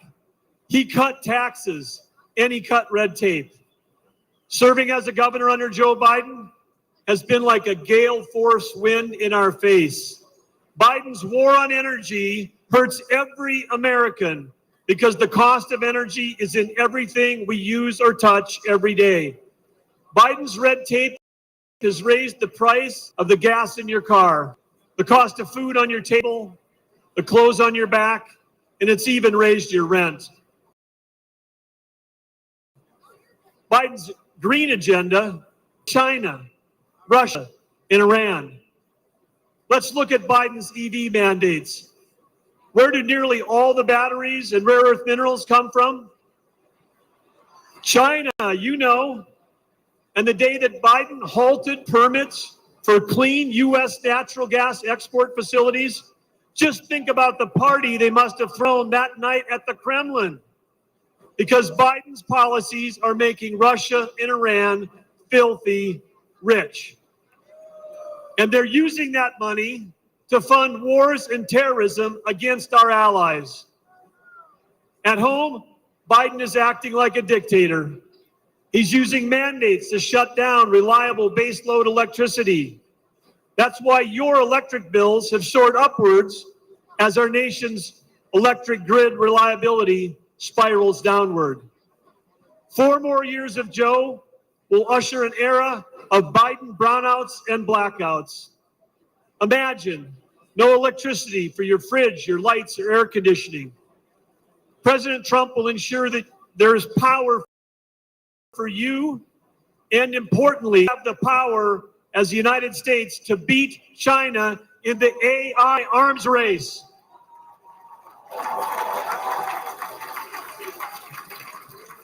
Unleashing American energy dominance is our path back to prosperity and peace through strength. Teddy Roosevelt encouraged America to speak softly and carry a big stick. Energy dominance will be the big stick that President Trump will carry.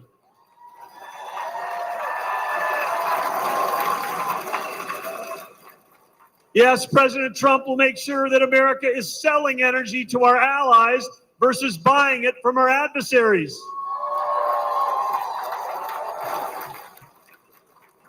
Innovation has always been the source of American greatness, and President Trump champions innovation over regulation. Last year, over that whole year, my wife Catherine and I traveled all across America. As all of you know, it's rural America that feeds the world, that fuels the world, and defends the world. Small towns with a huge impact, and rural America is Trump country.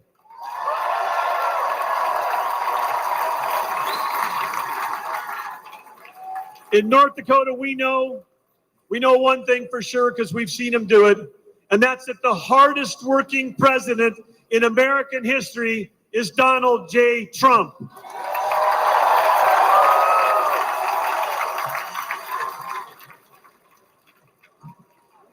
President Trump cares deeply about every American, rig workers, truck drivers, roughnecks, and yes, America's great farmers and ranchers. President Trump cares deeply about you. We know that he'll fight for us. He'll fight for our families. And we know one more thing. He'll let all of you keep driving your gas-powered cars.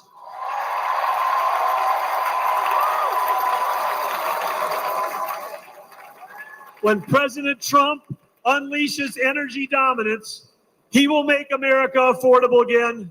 He will make America strong again. And when President Donald J. Trump and J.D. Vance together, they will make America great again.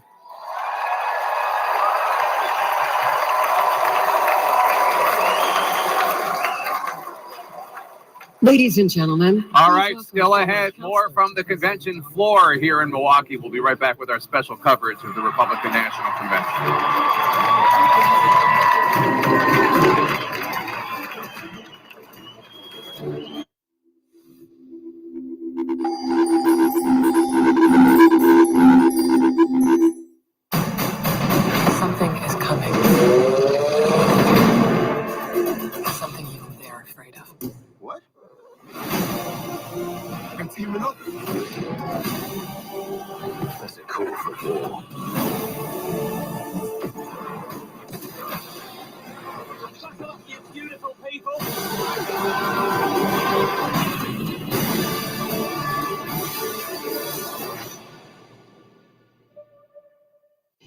Tired of washing dishes?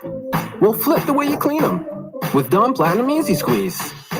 It's an upside-down bottle with no cap. You just grab and squeeze. Dawn Platinum's more powerful formula removes up to 99% of grease.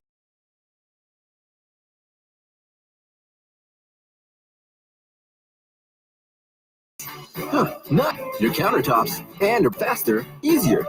Dawn Platinum Easy Squeeze. Flip the way you clean dishes. This summer is the perfect time to get away with a great deal on your favorite Hyundai models. All backed by America's best warranty, plus 3 years or 36,000 miles of complimentary maintenance. Add more joy to your journey. Hurry in to the Hyundai Getaway Sales Event. Get in and get away now. Lease an all-wheel drive Tucson for $229 a month or get 1.99% APR or up to $1,250 bonus cash. Hurry in. What keeps baby's skin healthy? A diaper that doesn't leave skin wet. That's why Pampers Swaddlers absorbs wetness better for up to 100% leak-proof protection and 0% skin irritation. Pampers, for healthy baby skin. Are you tired of washing dishes? Well, flip the way you clean them with Dawn Platinum Easy Squeeze. It's an upside-down bottle with no cap. You just grab and squeeze. Dawn Platinum's more powerful formula removes up to 99% of grease. Nice. No flip, no mess. Platinum is also a go-to grease cleaner for your sink, your countertops, and to pre-treat stains on laundry. Faster, easier. Dawn Platinum Easy Squeeze. Flip the way you clean dishes. 1, 2, seal, ziplock and a move. 3, 4, slide and store. 5, 6, toss and mix. 7, 8, let it shake. The only bag with the Easy Guide seal. Ziploc. Unlock life. S.C. Johnson. Education, cars, homes, retirement. They're all key milestones in life. And Ocean State Credit Union can provide the resource you need no matter what stage of life you're in. Trust us to open your child's first bank account or finance their first car, help you close on your dream home, or ensure you are fully prepared for retirement. No matter where you are in life, there's a place for you here. Ocean State Credit Union, where our interest is in you. When the sawdust settles and the engine finally roars, the thing you care about most is a job well done. But when you get your tools from Harbor Freight, something about the job feels a little different. Your wallet. Because we believe no matter what you're working on, you need high quality tools at a great price. And that's what we're all about. Whatever you do it for less at Harbor Freight.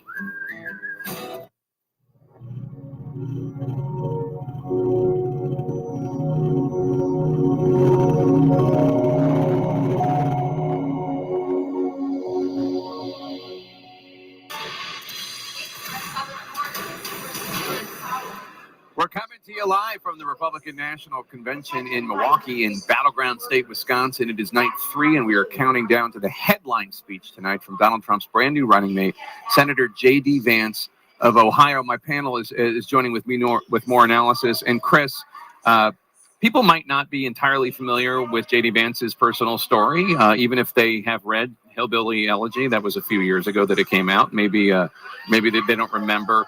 But there's going to be a special guest in the box that's going to help highlight his very moving personal story. Yeah. Just briefly, for those of you who haven't read Hillbilly Elegy or seen the movie, he came from very humble circumstances in rural Kentucky. The family moved to Southwest Ohio. The father left. His mother got into a serious problem with drug addiction and didn't take very good care of him. And J.D. was eventually brought up by his mother's mother and father, the grandfather and grandmother. Well, in any case, Beverly Akins, his mother, to be in the president's box world tonight. He's going to make a special call out to her. You might think, well, what's going on there? Since she had drug problems and ended up turning him over. She has been sober for 10 years. And he apparently, in talking about and introducing himself to America, is going to pay tribute to his mother and the fact that she has gotten straight and kept straight for a decade. And I think there's a feeling in the part of the Trump campaign, this could be a very special moment in terms of introducing to an awful lot of people who don't know him who exactly Donald Trump's running mate is going to be. And Kristen Holmes, when J.D. Vance submitted the book that became Hillbilly Elegy, the only part that was autobiographical was the foreword, the opening, and the rest of it was about policy. And the publisher said, no, that first part is the interesting stuff. They do that book. That Hillbilly Elegy story, his humble beginnings that Chris just discussed, that's going to be a big part of his speech tonight. It is. And what I heard from allies is that they were really encouraging him to lean into Hillbilly Elegy. I mean, it was a widely popular book. It resonated with so many people who read it. And they believe that his story is so inspiring that it will inspire so many that don't know anything about him. I mean, the thing to keep in mind here is that this is his big introduction into the world. He had 48 hours to prepare the most consequential speech of his entire life. And what they've told him to do is lean into your backstory. Your backstory is the most important thing that made you who you are, and that's what they want to teach people about him. And it's interesting, and this does come, obviously, at a moment when drug overdoses are a major problem in the United States. They went up under Trump. They continue to go up under President Biden, opioid addiction and overdoses, and obviously fentanyl as well. This is going to be something this is an issue that has touched so many Americans' lives, and J.D. Vance, Senator Vance, discussing it so openly could really be very moving. Absolutely. That is a big part of his biography, his autobiography, as he's going to give it. It's funny, as you were talking about that, I was thinking, because of the tragic reality of addiction in this country, it is very much a not just bipartisan, a nonpartisan issue.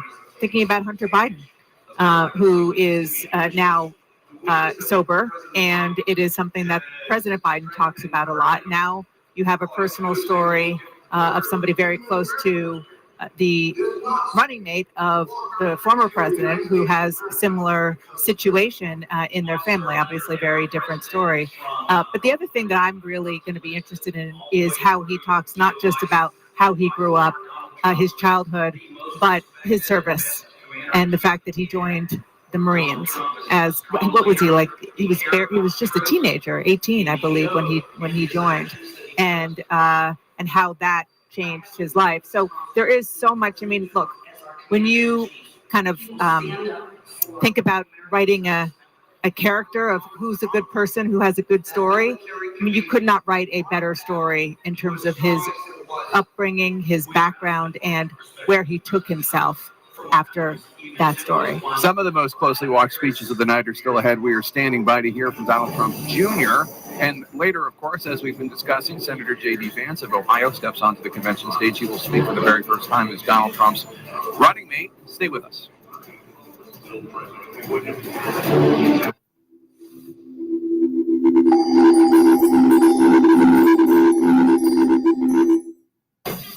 You are not broken. They just need a place to be heard. The people who may not have a loud voice, nevertheless have an important story to tell. And there's a responsibility in telling their stories accurately. There is hope. Their trust in me means everything.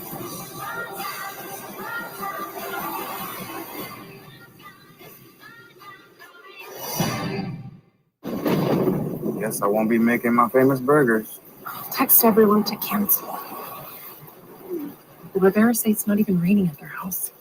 Aren't they like $2 away? It was coming down out here. It really is. That was cheese. Yes, it was. Keep walking, Marge. I bet this is a microstorm. What's a microstorm? I don't actually know.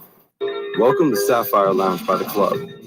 With craft cocktails, locally inspired menus, and plenty of space to relax. It's what an airport lounge is supposed to be.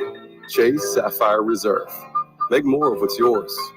If you thought one napkin for the quarter pounder with cheese was enough, it's not enough.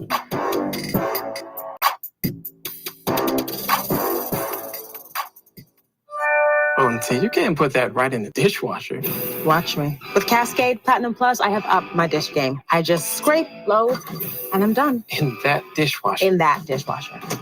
Only Platinum Plus is packed with more Dawn to remove up to 100% of grease and food residue, breaking down food to help it flow cleanly through the filter. Get the highest standard of clean, even in your machine. Clean enough for you? Yeah. Scrape, load, done. Cascade Platinum Plus. Dare to dish differently. Keep the pests out with Griggs & Brown. We have tick and mosquito treatments that are non-toxic and eco-friendly, plus traditional options for other pests. Trust the team that has over 100 years of experience. Without Griggs & Brown, the whole town would fall down. ¿Buscas una razón para probar el nuevo $5 Meal Deal de McDonald's?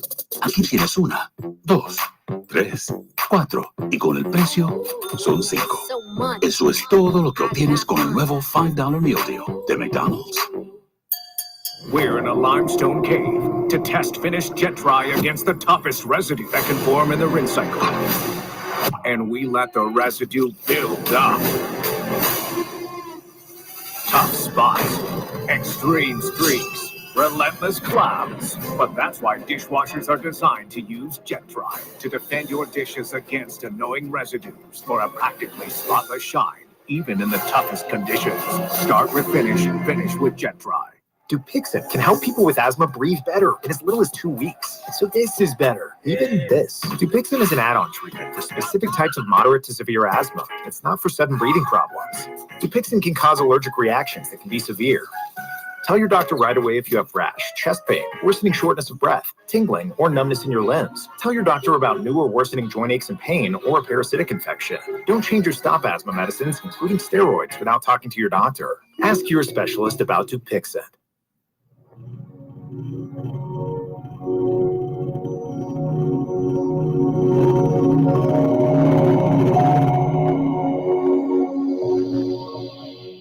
Live in Milwaukee, where Republicans are getting ready to hear from their new vice presidential nominee and Donald Trump's potential heir in the MAGA movement, Senator J.D. Vance. We're also following the Democrats. President Biden just diagnosed with COVID, plus new reporting that the president is now receptive to discussions about his political future. Casey Hunt, you've been talking to some folks.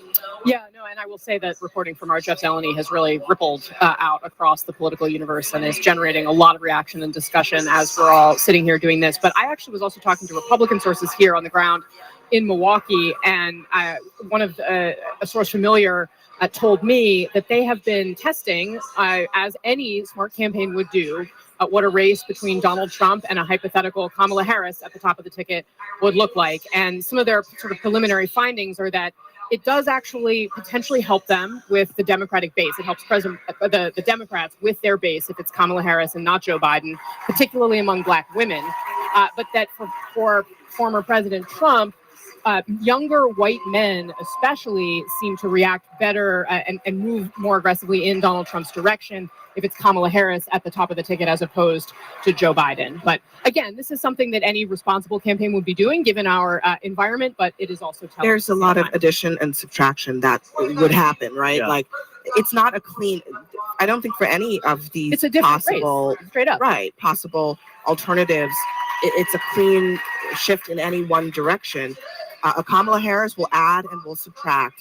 A Gretchen Whitmer would add and would subtract. And that is one of the things that is causing so much consternation underneath the surface among Democrats is that there are so many Democrats, maybe more than half, who want something else, but the alternative is still incredibly murky. And most of them right now, even the ones who I'm talking to who believe that Joe Biden is not the best person for the top of the ticket, are still unclear about what the alternative looks like. They are afraid of what the alternative looks like because of the uncertainties.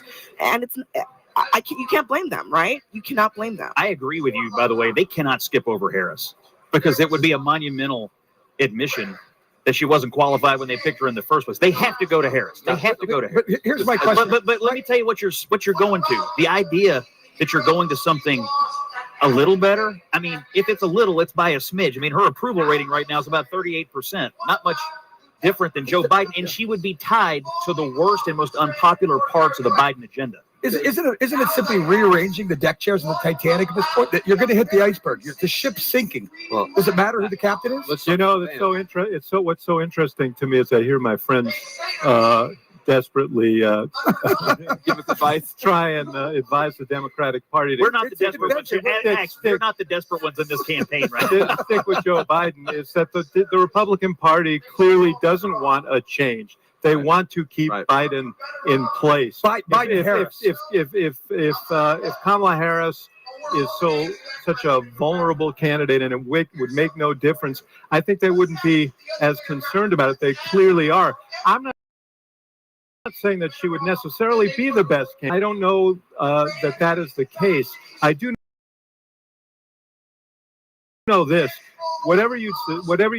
How projective polling, you have a younger, more aggressive candidate who can take the fight to Trump, which is what you don't have now. And Trump, you want to talk about vulnerabilities, let's talk about a candidate who is underwater nationally. There's no great enthusiasm for Donald Trump. You look at most polling and people don't like the choice generally, which would be the argument for a whole new candidate. But so, I mean, if Biden were to get off the ticket, would he just resign right now and Kamala Harris becomes president? Would that be helpful? Would that help your side? It's hard to. I just want to walk through a couple of things. It's not about whether she's qualified or not. She's as qualified as anybody who's ever served. She was an attorney general, and effectively, she was a senator. She's a vice president, so she's qualified. The question is, who can win? That's the only question. And I think that Kamala Harris herself, if she were convinced that someone else would have a better shot at winning, she doesn't want Donald Trump to take over this country either. So the question is, who can win? Now, if you were just ChatGPT, if you were Spock, if you were a Martian, you would look at this situation and you would come to at least one set of conclusions, which is this. Democrats have to win Wisconsin, Pennsylvania, and Michigan.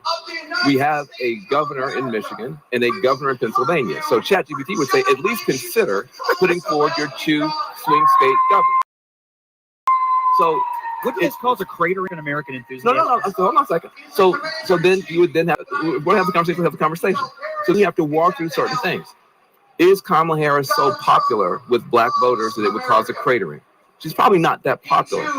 That it would by itself would cause a cratering, but it would cause alarm and concern among party activists.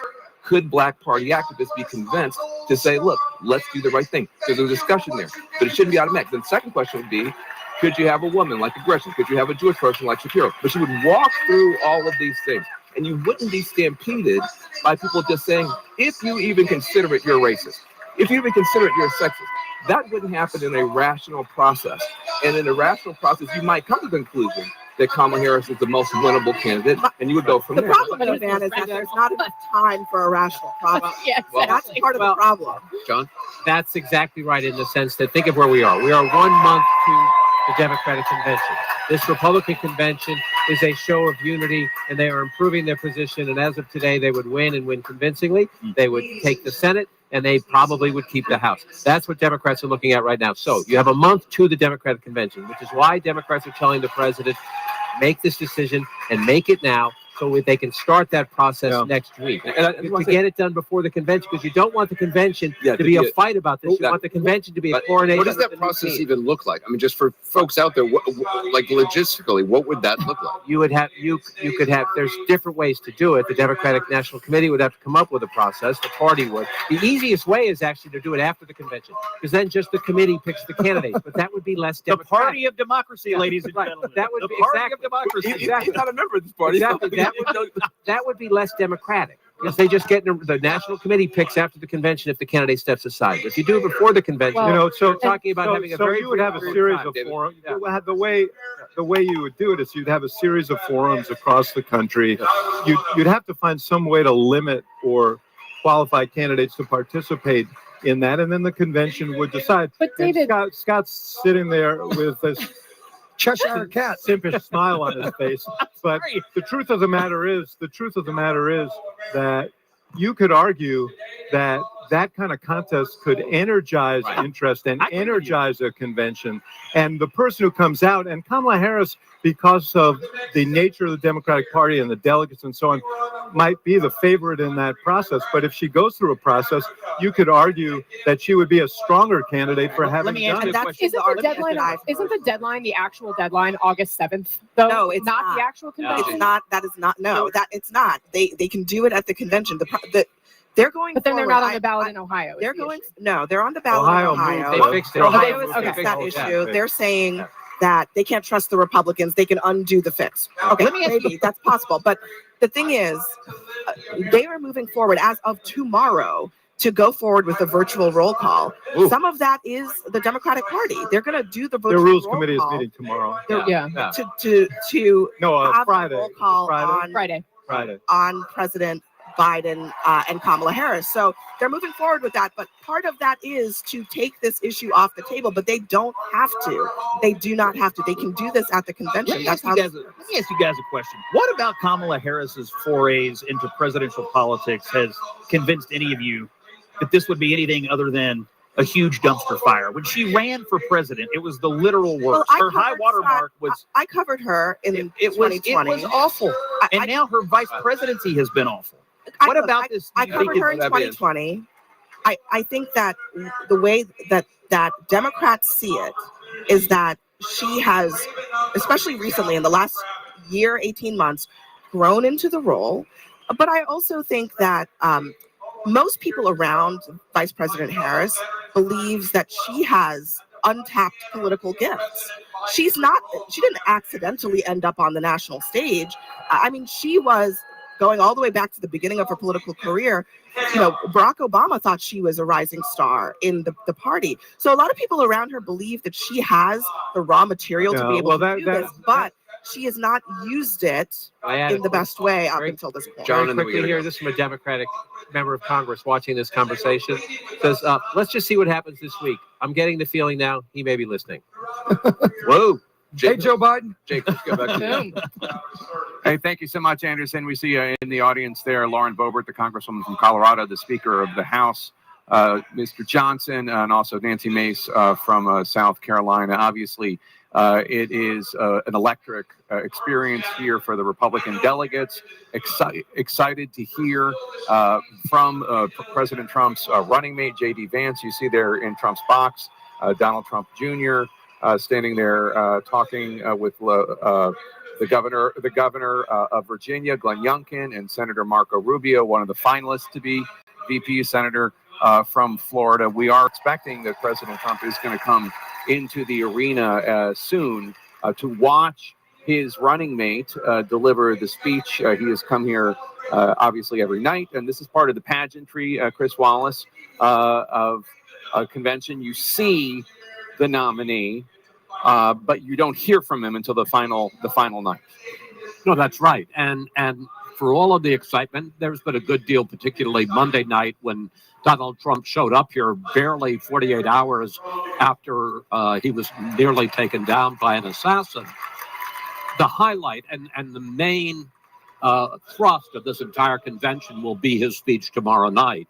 We'll see what agenda he wants to set forward. Obviously, he's a former president. He's got a record and also a platform. But we'll see the way he wants to contest this campaign, whoever it ends up being against, whether it's Joe Biden or somebody to be announced. And I think one of the things we're all going to be looking forward to is whether or not the near-death experience that Donald Trump went through last Saturday, whether it has changed him. I don't mean that he's a different person, but whether it has had some emotional impact on him and has perhaps changed the way that he wants to continue his relationship with the American people. I think it's going to be fascinating to watch how that plays out.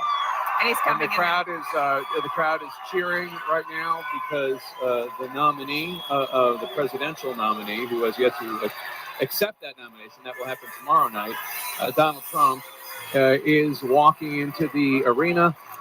He has the patch on his ear from the attempted assassination on Saturday. There are delegates here who have now put not fake, but they have put bandages on their ears, even though they don't have injuries, in homage to their leader, President Trump. But here he is coming in to the sound of This Is a Man's World. I believe it's James Brown, right? Who sings this? You're on your own here. Okay. I think you're right. I'm gonna go with yes. But you mentioned that.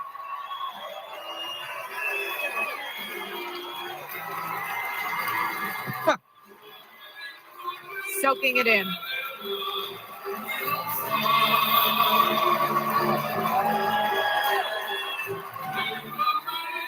You mentioned that it is somewhat tradition for the nominee to be at the earlier days of the convention. Not always. There were times when the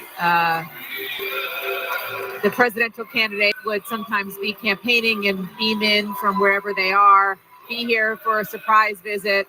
And this is a very specific kind of event for this individual, for this candidate. Obviously, as we talked about, he wanted to make that hero's welcome entrance on Monday, but also he loves the pageantry. He wants to be here for every minute that he possibly can be, because this is his party. This is his party. I mean the political party, but also his celebration.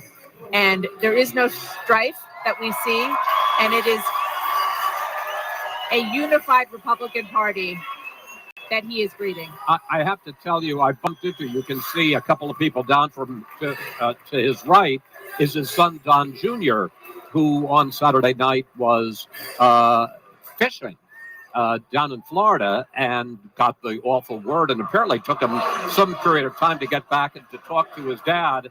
And when he did, and he knew that his dad was in decent shape, his first words to his father were, "But Dad, let's get to the important thing. How's the hair?" And he said that the president enjoyed that, and the fact that he had survived this near-death experience. So let's listen in Donald Trump Jr.'s fiancée, Kim Guilfoyle, former Fox personality. And I know that God has put an armor of protection over Donald Trump.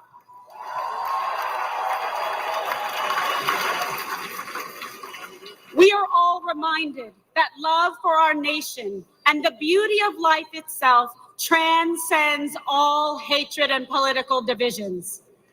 I stand before you tonight more convinced than ever. This is the most important election in our lifetime. This election will decide the fate of our great nation. And that is why we must elect President Donald John Trump.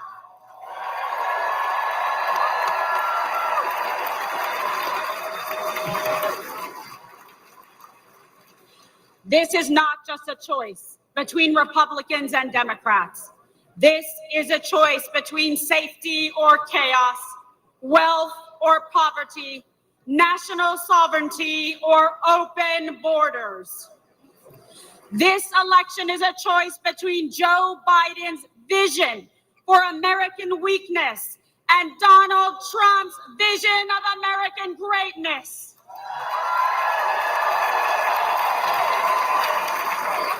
Donald Trump will once again make our country strong, safe, and prosperous. He will make America feared by our adversaries and respected by our friends. And most importantly, he will always put America first.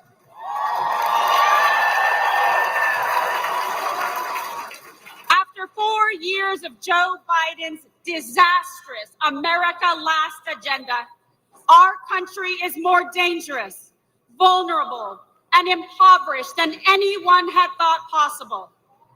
President Trump handed Biden a booming economy and a strong nation.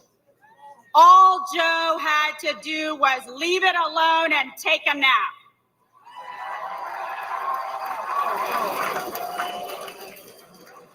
But Joe just couldn't help himself. Joe Biden cannot lead America. He cannot even lead himself off a stage. Now Americans are drowning in inflation. Insanity spreads like a cancer in our schools. We are closer to World War III than any time in my life. And we are facing an unprecedented invasion of millions of illegal aliens across our southern border. Rioters and looters go free, while Biden and the Democrats persecute American heroes like Donald Trump.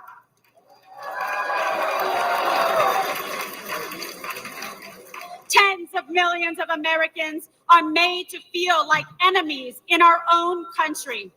An enemy for wanting to defend our border, for not wanting our children indoctrinated in school, for not wanting to erase our history, for praying to our God, saying what we think, and fighting for what we believe. It is no wonder that the heroes who stormed the beaches of Normandy and faced down communism sadly say they don't recognize our country anymore. This is not an accident. The powerful elites in the swamp will say anything to crush and destroy the America First movement.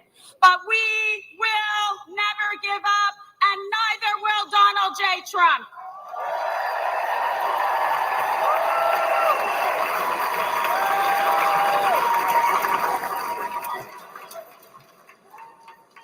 I know I speak for patriots everywhere when I say we are fed up. We are outraged about sex trafficking and drug trafficking across our southern border. We are fed up with the forever wars. We are done being told by the radical left to sit down, shut up, and obey. The Democrat vision for America is governed by fear, hatred, and political oppression. Our vision is defined by a love of our country, love for our fellow citizens, and our love of freedom.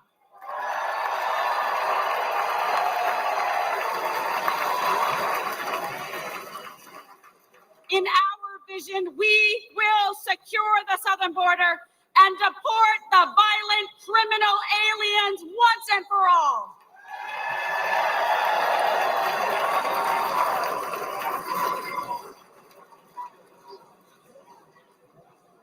In our vision, America will combat foreign aggressors and ensure our service members are protected, not abandoned as they carry out their dangerous missions abroad. Because we know we can only have peace through strength.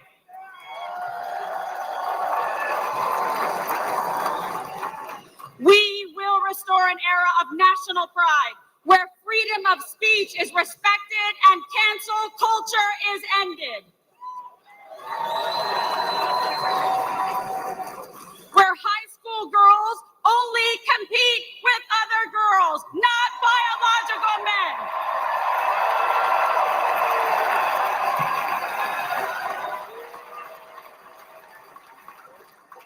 Where struggling cities never put criminal illegal aliens above our heroic veterans and brave law enforcement.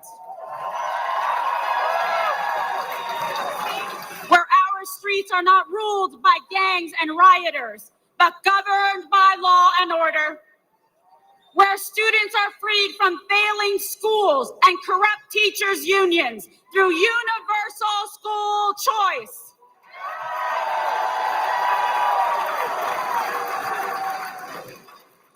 Where our most sacred institutions are not weaponized against political opponents, but are fair, equal, and just. And where we teach our children to love our country, learn our history, and respect our American flag.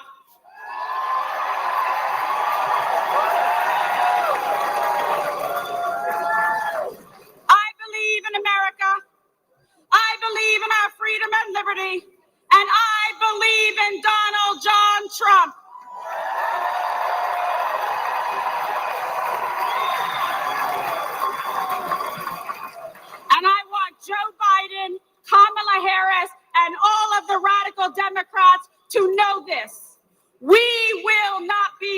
into obedience.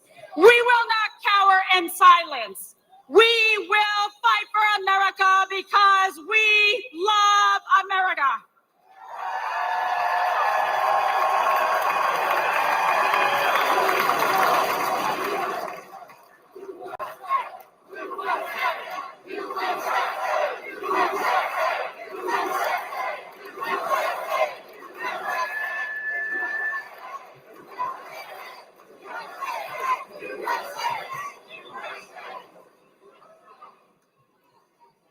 I stand before you as a working mother, a former prosecutor, a Catholic, and a proud Latina.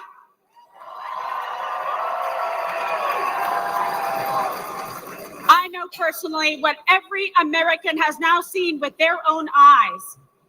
I know the measure of the man that stands before us. Donald Trump will never stop fighting for you.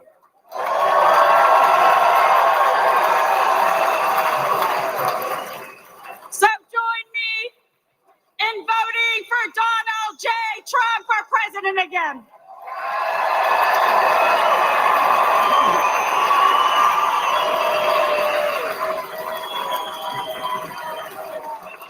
Victory is in our sights. America's future is in our hands. America's destiny is in our control. And America's prosperity is in our hearts and souls. America, this is your moment. Will you stand for President Trump? Rise up! Rise up! Ladies and gentlemen, lovers of liberty and freedom and the American dream, this is our last chance to make America great again. God bless you. God bless President Trump. And may God bless America. All right, Kimberly Guilfoyle, the fiance of Donald Trump Jr., giving one of her characteristically boisterous speeches. We will hear from her fiance later in the evening. Donald Trump Jr. Will speak. Here's Congressman Michael Waltz speaking. Caitlin Collins, you are on the floor with another member of the Trump family. Yeah, Jake, I'm standing here with Laura Trump. She is a member of the Trump family, but also the co-chair of the RNC who closed out last night of the convention. And Laura, great to have you here. I know the RNC has been working really closely with everyone on their speeches. What should we be expecting to hear from the presidential candidate that Donald Trump has selected tonight? Well, I think this is an opportunity for America really to get to know Senator J.D. Vance. He's obviously a young senator. He's a young man. He's 39 years old. And I think this is his opportunity to introduce himself to the American people. I'm sure you'll hear part of his life story. Some people may have read his book, Hillbilly Elegy, and know that he really is the American dream. He started out from very humble beginnings. He has dealt with a lot of issues that Americans have, substance abuse in his family, poverty in his family, and he is now a United States Senator. So I think he's probably going to talk a lot about his story, and it'll be an introduction for America to him. I wonder, given you have to also think about down ballot races, obviously the RNC works to the top of the ticket, but for other Republican races, does it concern you? Is it going to make your job harder given he has passed support for a national abortion ban, given how animating that issue has been for so many voters? Well, I think Donald Trump's been very clear on his stance on that. And obviously he is the one running for president. He has said he will not pass a national abortion ban or will not sign one into law. And I think the most appropriate thing, as Donald Trump himself has said, has happened. It's gone back to the states to decide. And obviously it's an issue that a lot of people care about. But as far as Donald Trump is concerned, it has been settled by the Supreme Court to go back to the states, and it's up to each state to decide. Donald Trump Jr. is your brother-in-law. He did an interview with Axios yesterday where he said he believed the only way that former President Donald Trump could lose this election is if there is cheating. Do you agree with that? As far as you can feel in this room right now, it certainly feels that way. And I can tell you that we're doing everything in our power from the RNC to ensure, indeed, a free, fair, and transparent election. Look, you can't have half of the electorate feeling like their vote doesn't count and their vote doesn't matter. And unfortunately, in coming out of 2020, there are millions of people who feel that way. And our job at the RNC is that we want you, no matter if you're voting Republican, Democrat, or third-party candidate, to feel confident in your vote when you cast a ballot this obviously this election season, but all the way up to November 5th. And so that's what we're really working really hard to do. Do you expect mail-in voting to be a big part of your push, given, it's a history that some Republicans say they wish Donald Trump would be more supportive of? He's actually come out and he's put on Truth Social that any way, whether it's voting on election day, early voting, or mailing in your vote, is a great way to vote in this election. So he actually has changed his stance on that. And I think we did learn some lessons from 2020. And one of them is that we as a party should be embracing things like mail-in voting and early voting. If everyone waits to go vote on election day, look, life happens, right? I have kids, they get sick, you have a job, there's bad weather, things happen in life. So our message from the Republican Party is we want you to go vote. We want you to go vote early. And then we want you to take people to go vote. Everybody, encourage them to get out and vote and be part of the process. Lara Trump, thank you for your time tonight. Thank you so much. Jake, back to you. Thank you, Caitlin. And we are expecting a video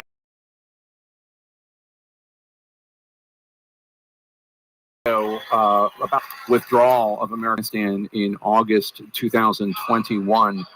There are both policy and political reasons to bring up this. Obviously, the policy reasons have to do with America's role in the world, and this evening is dedicated to make America strong again.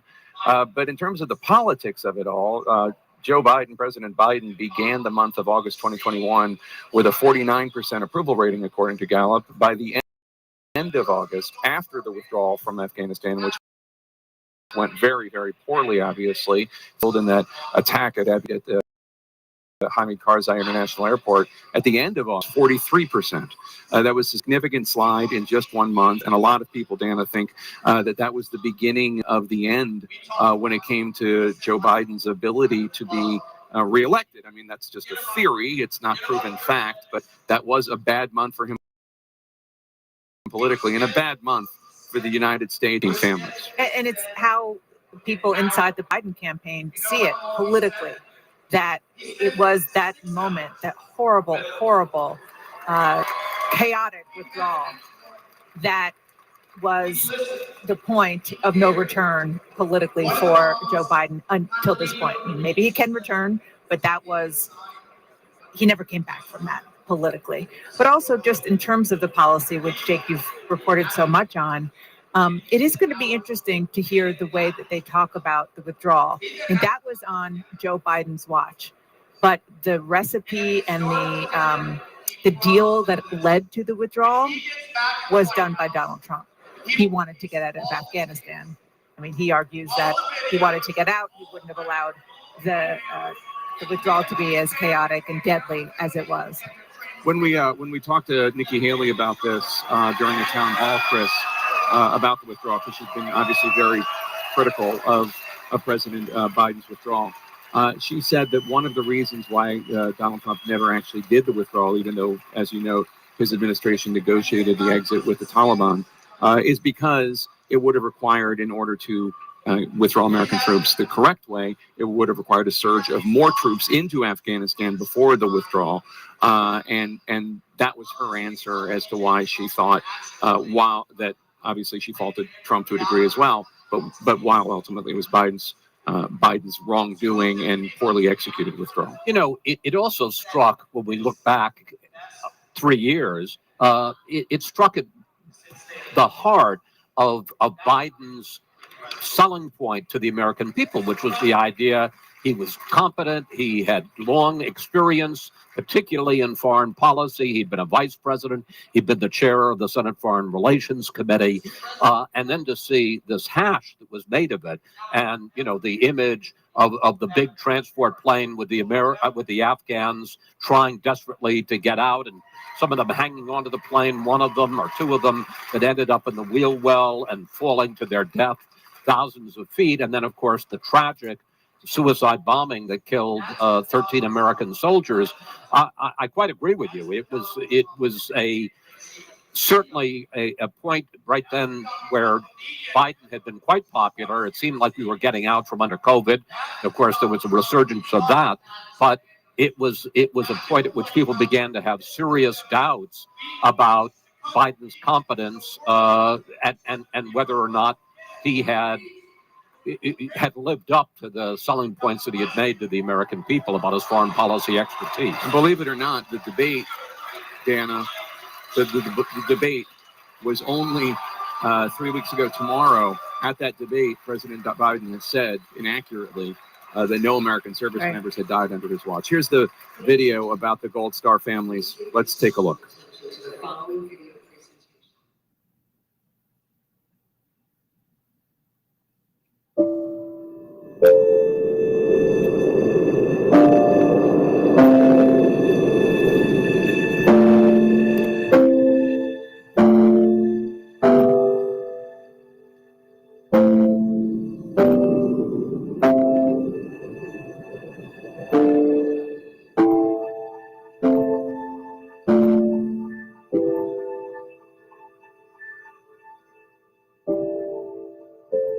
'26, 2021 in Kabul, Afghanistan. My name is Abby Sanchez, and I am the voice for my brother, Corporal Humberto Sanchez. My name is Coro Briseno, and I am Corporal Humberto Sanchez's mother. My name is Stephen Nakui. I'm here for my son, Kareem Nakui. I'm here today to give my son a voice. My name is Cheryl Jules. I am Sergeant Nicole G's aunt. She was a U.S. Marine that was killed in the Kabul, Afghanistan withdrawal. My name is Christy Shamblin, and I'm here for Sergeant Nicole G, United States Marine, who was killed in the Afghanistan exit. My name is Kelly Barnett. I'm here to give a voice to my son, my best friend, Staff Sergeant Taylor Hoover. And my name's Darren Hoover, and I'm here to give voice as well for our son, Staff Sergeant Taylor Hoover. When we started hearing that the Taliban was moving in, that there wasn't more military being deployed, and that they had decided that the Taliban was our security, that was when I became terrified. They were just kind of left there, hung out to dry. From Afghanistan, where there are significant casualties, including some Americans from the... I was at work and heard about it.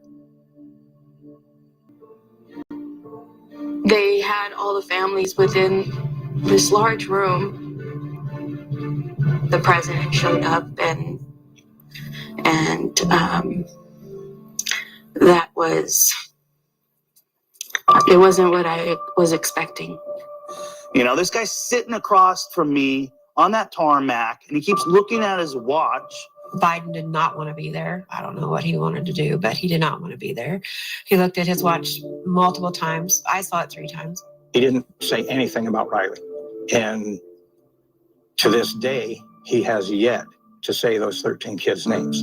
And that makes me so upset because those kids were serving their country. Those kids, they were giving their life for this country. And I always said they were thinking that their commander-in-chief was gonna have their back because they were fighting for this country, and that didn't happen.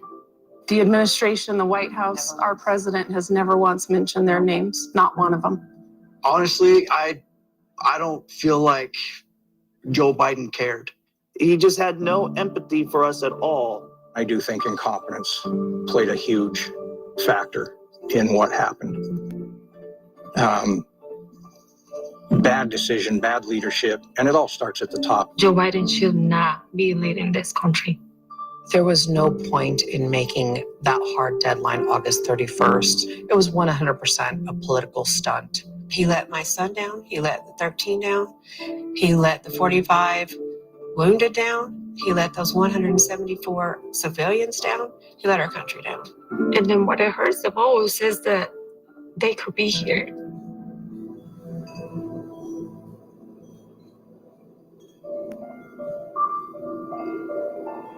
We fully understand we can't bring back our kids, but there are thousands and thousands more out there that are going to come home the same way if something doesn't change. We're the United States of America. We can do better by our men and women that are risking their lives for this country. We can do better for them than that.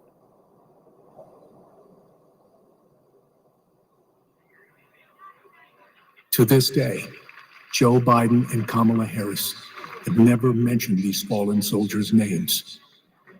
President Trump will never forget them.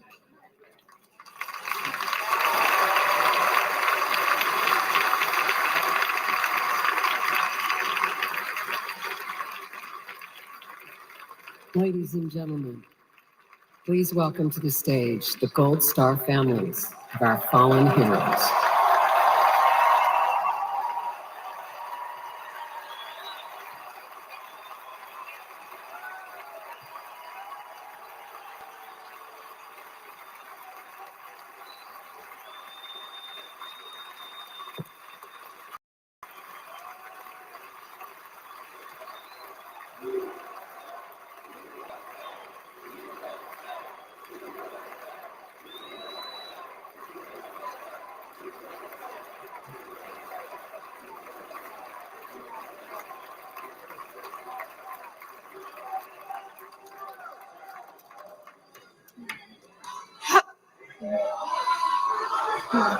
Hello, America.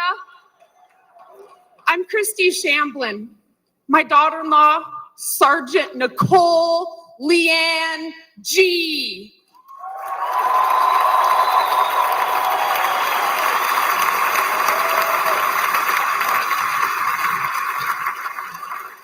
Was a United States Marine, and she was killed at Abbey Gate in Afghanistan, alongside 12 of her brothers and sister-in-arms. While Joe Biden has refused to recognize their sacrifice, Donald Trump spent 6 hours in Bedminster with us.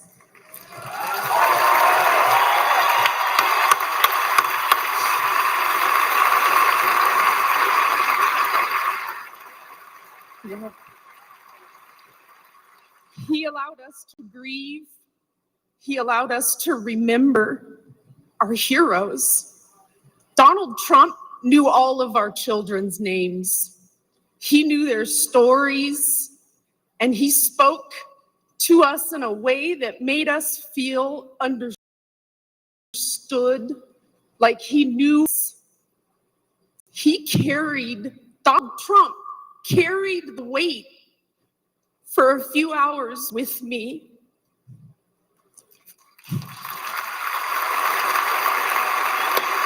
Yeah.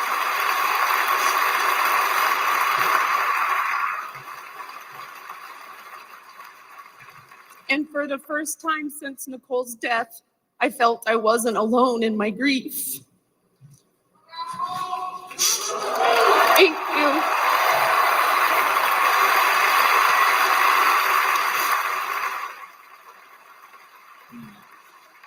I had expected to meet an arrogant politician. Instead, I met a man who had empathy for us. He was compassionate, and he spent time with us because he knew it would make us feel better. Thank you, President Trump.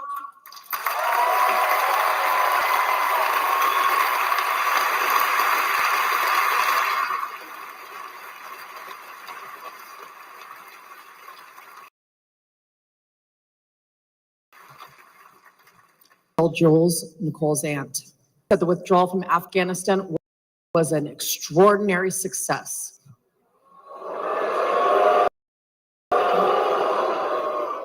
An extraordinary success. Look at our faces. Look at our pain and our heartbreak, our rage. Extraordinary success. The humiliation of our nation was not an extraordinary success.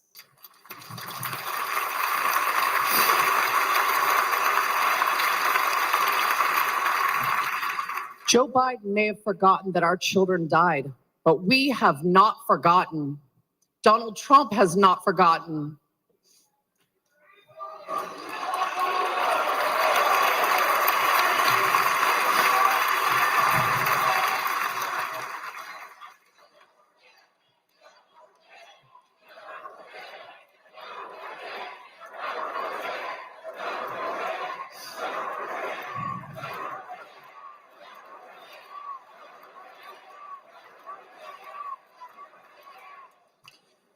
Joe Biden owes the men and women that served in Afghanistan a debt of gratitude and an apology.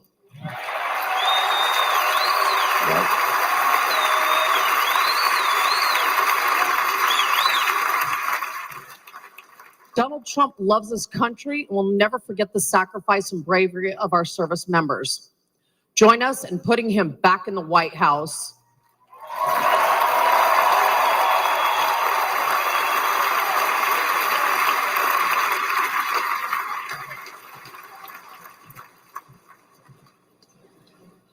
I'm Alicia Lopez, and this is my husband, Herman. Our son, Corporal Hunter Lopez, whose name Joe Biden has refused to say out loud, 2021. He died during Joe Biden's disastrous withdrawal from Afghanistan. Hunter was 22 years old and planned to come home to California after his tour to follow in our footsteps. Herman and I work for the Riverside County Sheriff's Office.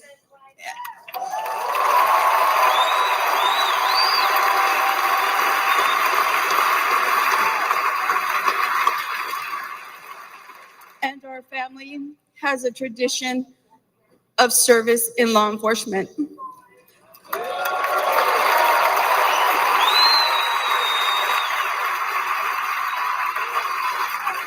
Hunter was excited to carry it on. Instead, in the nearly 3 years since Hunter's been gone, there has been silence. Silence from that empty space at the dinner table,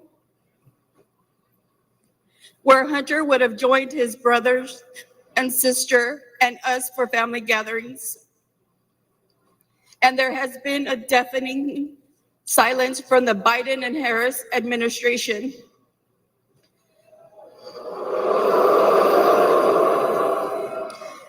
Despite our pleas for answers and accountability, they have pushed us away and tried to silence us.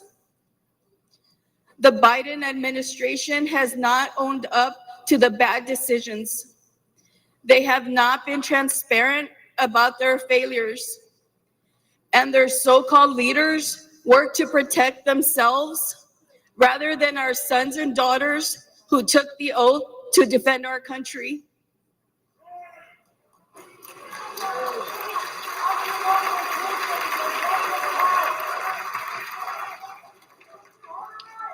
Thank you. When Hunter and the other service members' bodies were returned to the U.S. in Dover, Delaware, Joe Biden met the plane. But he made the occasion more about his son, lost to cancer, than our sons and daughters, lost on his watch. Worse than that, he has never said their names out loud. And during last month's debate, he claimed no service members have died during his administration.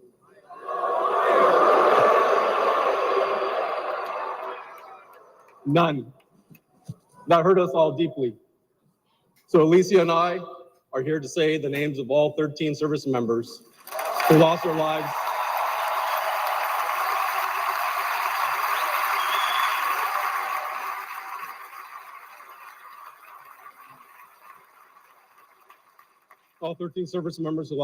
at Abbey Gate.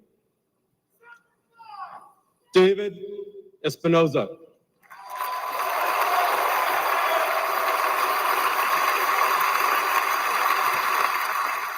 Nicole G.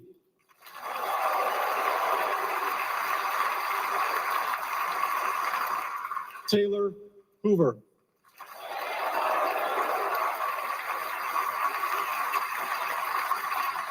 Ryan C. Knaus.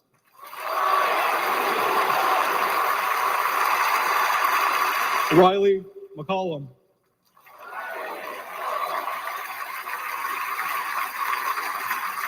Dylan Marola.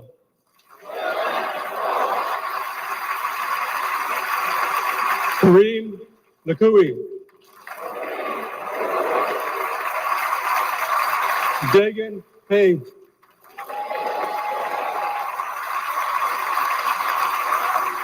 Johanny Pichardo.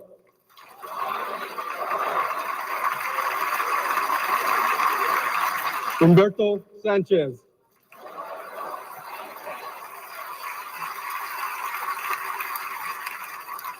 Jared Schmitz.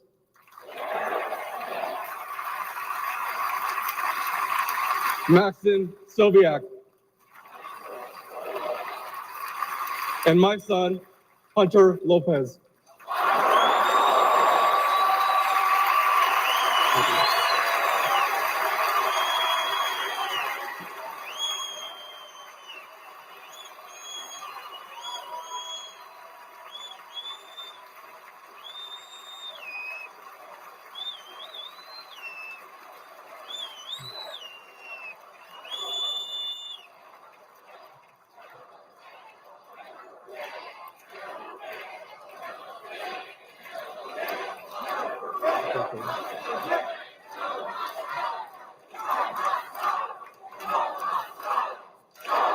Joe Biden has to go. He failed the American people. He failed the Afghan people and our military service members. He failed our family, and he failed Hunter. Donald Trump has a proven record of keeping the peace and honoring those in uniform.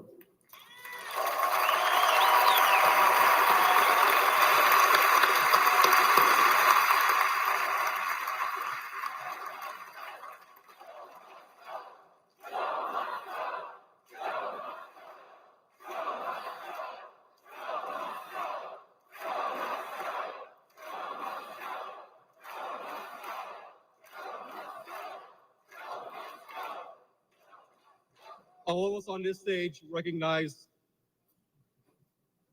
the efforts of Mr. Trump. We know this firsthand. We've experienced it. Whenever we've met with him, he has demonstrated compassion.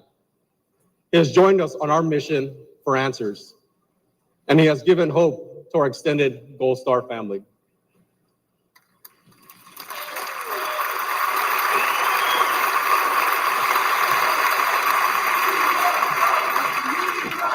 Now, we have another son serving in the Army.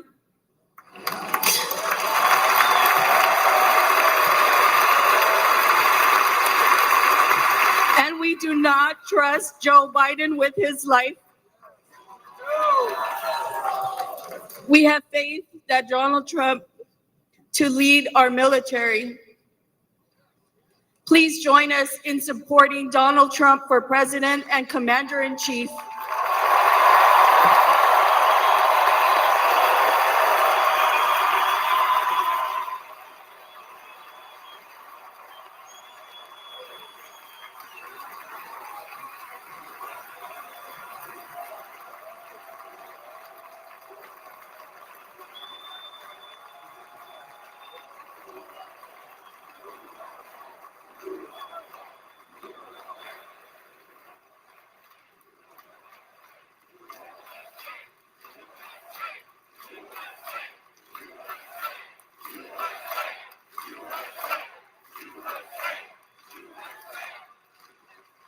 Campuses struggle to get control of their students. A very powerful and politically devastating tribute to fallen loved ones and endorsement of Donald Trump from those Gold Star families. We heard from the mother-in-law and the aunt of Marine Sergeant Nicole G., and we heard from the parents of Marine Corporal Hunter Lopez, two of those American service members killed in August 2021 during the withdrawal from Afghanistan. Our coverage will continue from Milwaukee as we await tonight's headliner from the man who might be the next vice president of the United States, Ohio Republican Senator J.D. Vance. We'll be right back. Students right now are the ones at UNC. God bless those UNC black guys.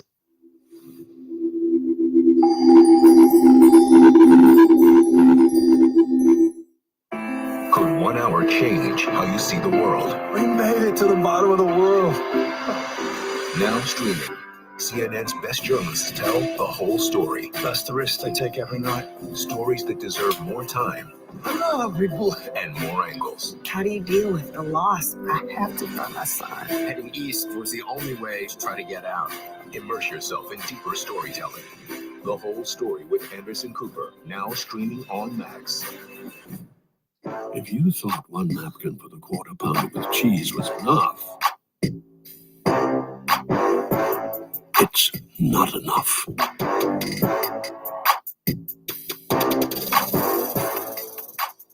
Bounty Mega Roll lasts longer, so you can tackle applesauce and avocado, berries, butter, coffee cream, drippy fingers, deviled eggs, and empanadas red and green, fettuccine, grits and gravy, even huggish ice cream too, jambalaya, tarts of kimchi, lemonade, and cheesy goods. It is 4 rolls in one, so it lasts longer and feels like the roll never runs out. Oh, nachos, oven, pumpkin guts, and pumpkin footprint, potted bladder, sneezes, Taco Tuesday, upside down, big vindaloo, and waffles, eggs, sauce, and yogurt, teeny, mommy's glass of Cincinnati. Bounty, the quicker picker-upper. Did you know there's a way to cut your dishwashing time by 50%? Try Dawn Power Wash Dish Spray. It removes 99% of grease and grime in half the time. Dawn Power Wash has 3 cleaning boosters not found in traditional dish soaps that remove food and grease 5 times faster. And because it cleans so well, you can replace multiple cleaning products for counters, stoves, and even laundry stains. Try Dawn Power Wash Dish Spray. Brand power helping you buy better. I bet Allison doesn't get jelly on her shirt. Bet Noah Lyles doesn't get smoothie on his jersey. Oh, come on. Bet Carl Lewis doesn't get tomato sauce on his jacket. Dang it. Stains happen to the best of us. When they do, Tide's got you covered. Pasta in Paris? When in Rome, it's got to be Tide.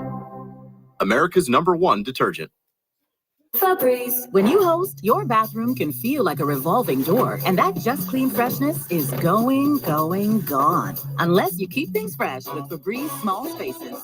It's an outlet-free air freshener that continuously fights odors and freshens for 45 days. So even after every flush, you know your bathroom is going to smell amazing. Choose from over 25 delightful scents. Febreze Small Spaces.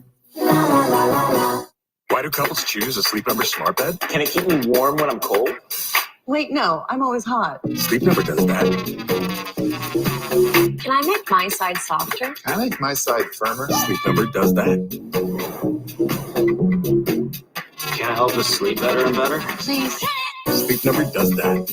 94% of smart sleepers report better sleep. And now, free home delivery on select smart beds when you add an adjustable base. Sleep Number smart beds starting at $9.99. Shop now at sleepnumber.com. I strip on sick days. Breathe Right strips have spring-like bands that open your nose, instantly relieving nasal congestion. So every breath feels,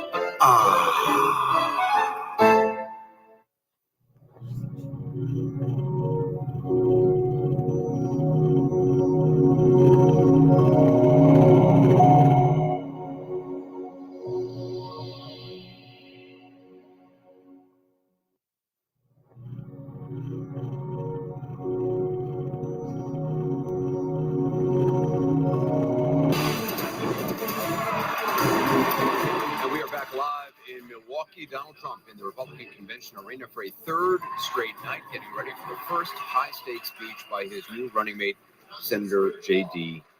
Vance, here with the panel. David Axelrod, what we just saw previous to this was the Gold Star families, 13 Americans killed in Afghanistan. Incredibly moving. It was. Incredibly powerful testimonial. And to hear and to be in this hall, I don't know if it came through in the television, but to be in this hall and to have them saying the names of each of the 13 and those names reverberating in this hall from the lips of everybody in this room was extraordinary. Yeah, there's no doubt about it. And it underscores what was a real line of demarcation, I think, in the Biden years. I think the manner in which, not the fact of the withdrawal, which I actually think was fairly popular, but the manner in which the U.S. withdrew and the loss of those 13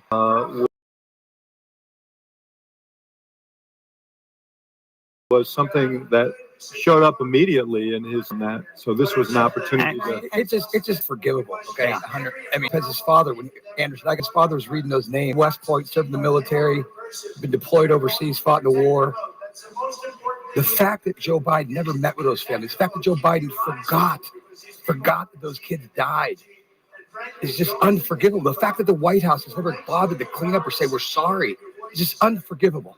It's unforgivable to me as a citizen in America. David, I've been to a lot of conventions. I've never seen anything this politically devastating done at a convention. I mean, they have proven to the American people that the commander-in-chief failed these families. If I were Joe Biden and I saw that tonight, I would resign my office, go outside, dig a hole, get in it, and not come out for a while. Apologize to the family. The Just biggest apologize. issue for Joe Biden tonight is going to be that foreign policy is front and center.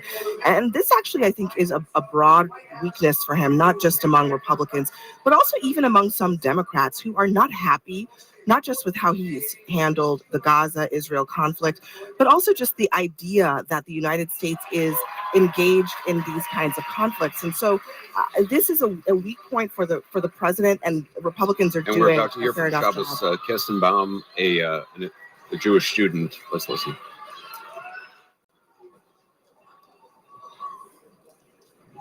My name is Shabbos Kestenbaum.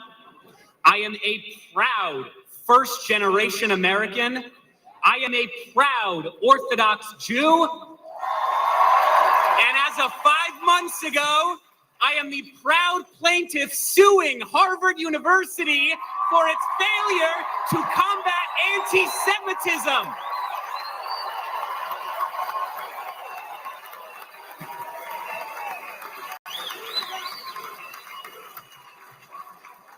I came to Harvard to study religion, the foundation of Western civilization.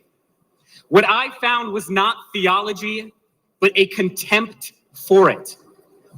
My problem with Harvard is not its liberalism, but its illiberalism.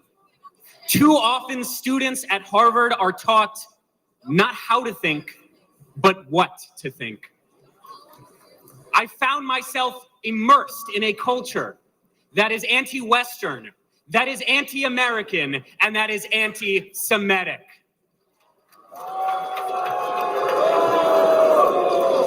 After October 7th, the world finally saw what I and so many Jewish students across this country experienced almost every day. When I planted 1,200 Israeli and American flags on campus, they were all vandalized within 24 hours. I was harassed by my peers merely for being a Jew and have received countless death threats online. Students and professors have openly called for new Hamas-style attacks against the United States. And perhaps most damning, when Hamas terrorists murdered 45 Americans, when they took 12 Americans hostage, Harvard refused to immediately and unequivocally condemn this atrocity. My fellow Americans, the anti-Semitic bigotry, unfortunately, extends far beyond the universities. Although I once voted for Bernie Sanders, I now recognize that the far left has not only abandoned the Jewish people, but the American people.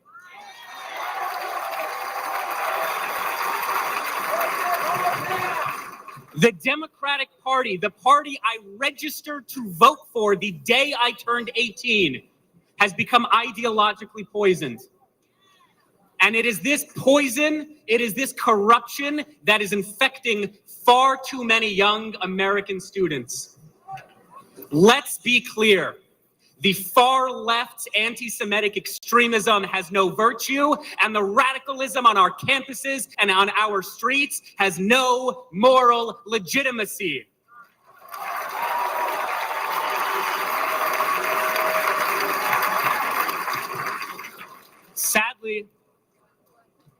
Sadly, The far left-wing tide of anti-Semitism is rising.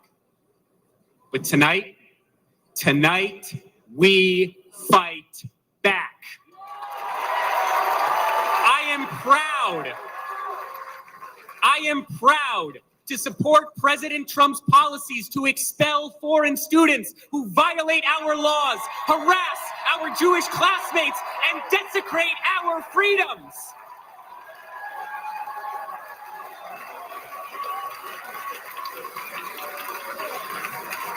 Let's elect a president who will instill patriotism in our school once again. Let's elect a president who will confront terrorism and its supporters once again.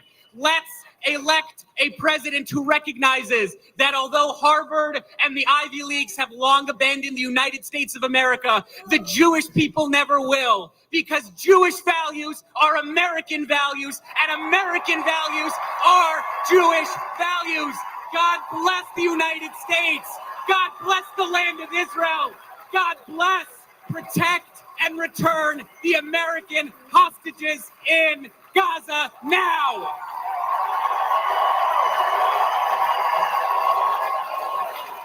Ladies and gentlemen, please welcome the parents of an American hostage held in Gaza, Orna and Ronan Nutra.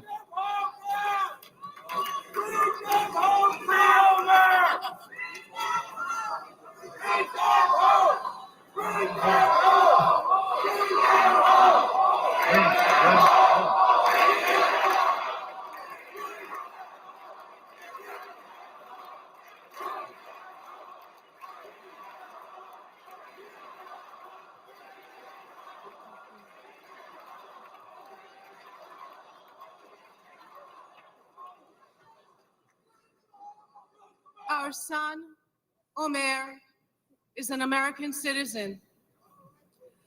For 285 long days and nights, Hamas terrorists have been holding Omer imprisoned in tunnels underneath Gaza. Omer, which is a biblical name and means in Hebrew the first crop, is our firstborn. He was born in New York City 1 month after 9/11. 8 months pregnant, I walked across the Queensboro Bridge towards home that day. And here we are, 23 years later, and he's the victim of another vile terrorist attack. Let me tell you a little bit about my son. He's a connector. He's an extremely social person. He loves sports. In high school, he was captain of the soccer ball, volleyball, and basketball teams. He's a natural leader.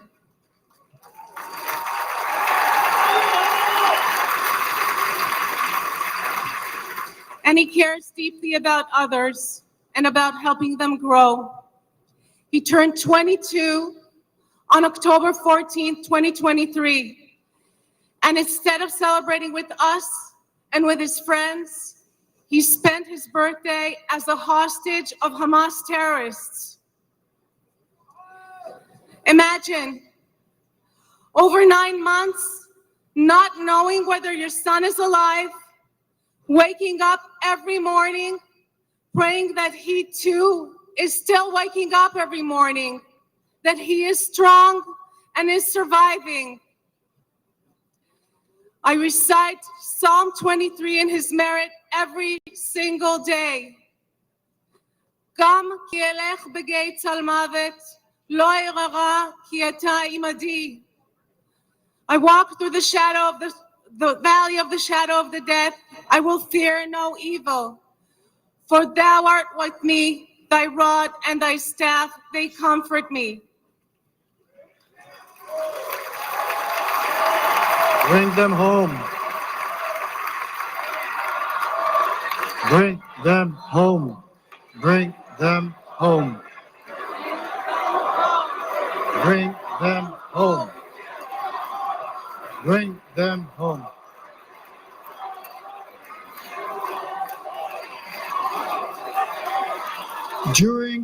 the brutal October 7 attack on Israel, over 1,200 people were slaughtered. Of them, 45 were American citizens. Where is the outrage?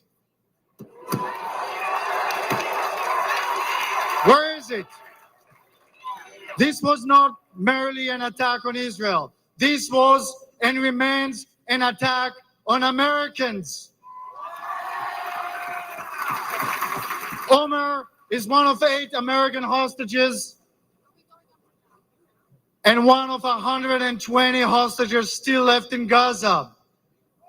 Citizens of 24 countries and 5 different religions, still held by Hamas, denied basic human needs, their lives threatened every day. President Trump called us personally right after the attack when Omer was taken captive. We know he stands with the American hostages. We need our beautiful son back. And we need your support. We need your support to end this crisis and bring all the hostages back home.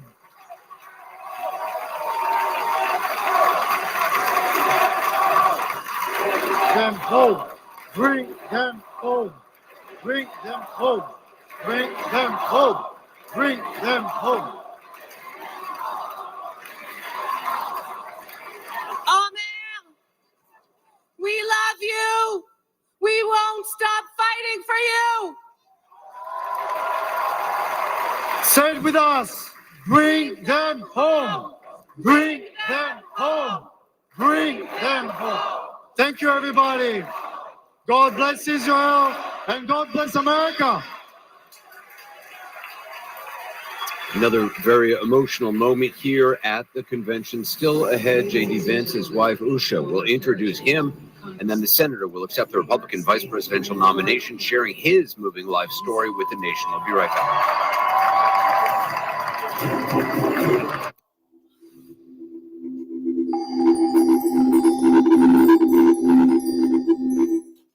This is what you want. This is what you need. This is the path to true happiness. Oh man, I'm loving the sauce already. Delicious. It's a good day at the office for me. Nothing in the same.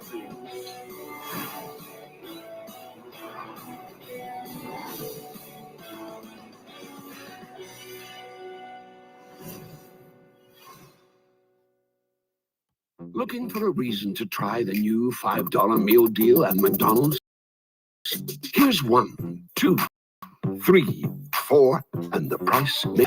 So much. That's every get with the new $5 meal deal at McDonald's. We're a really busy family of 6 and moving into a new house, and Empire made it really easy. They brought samples to our house, quality products, and installation.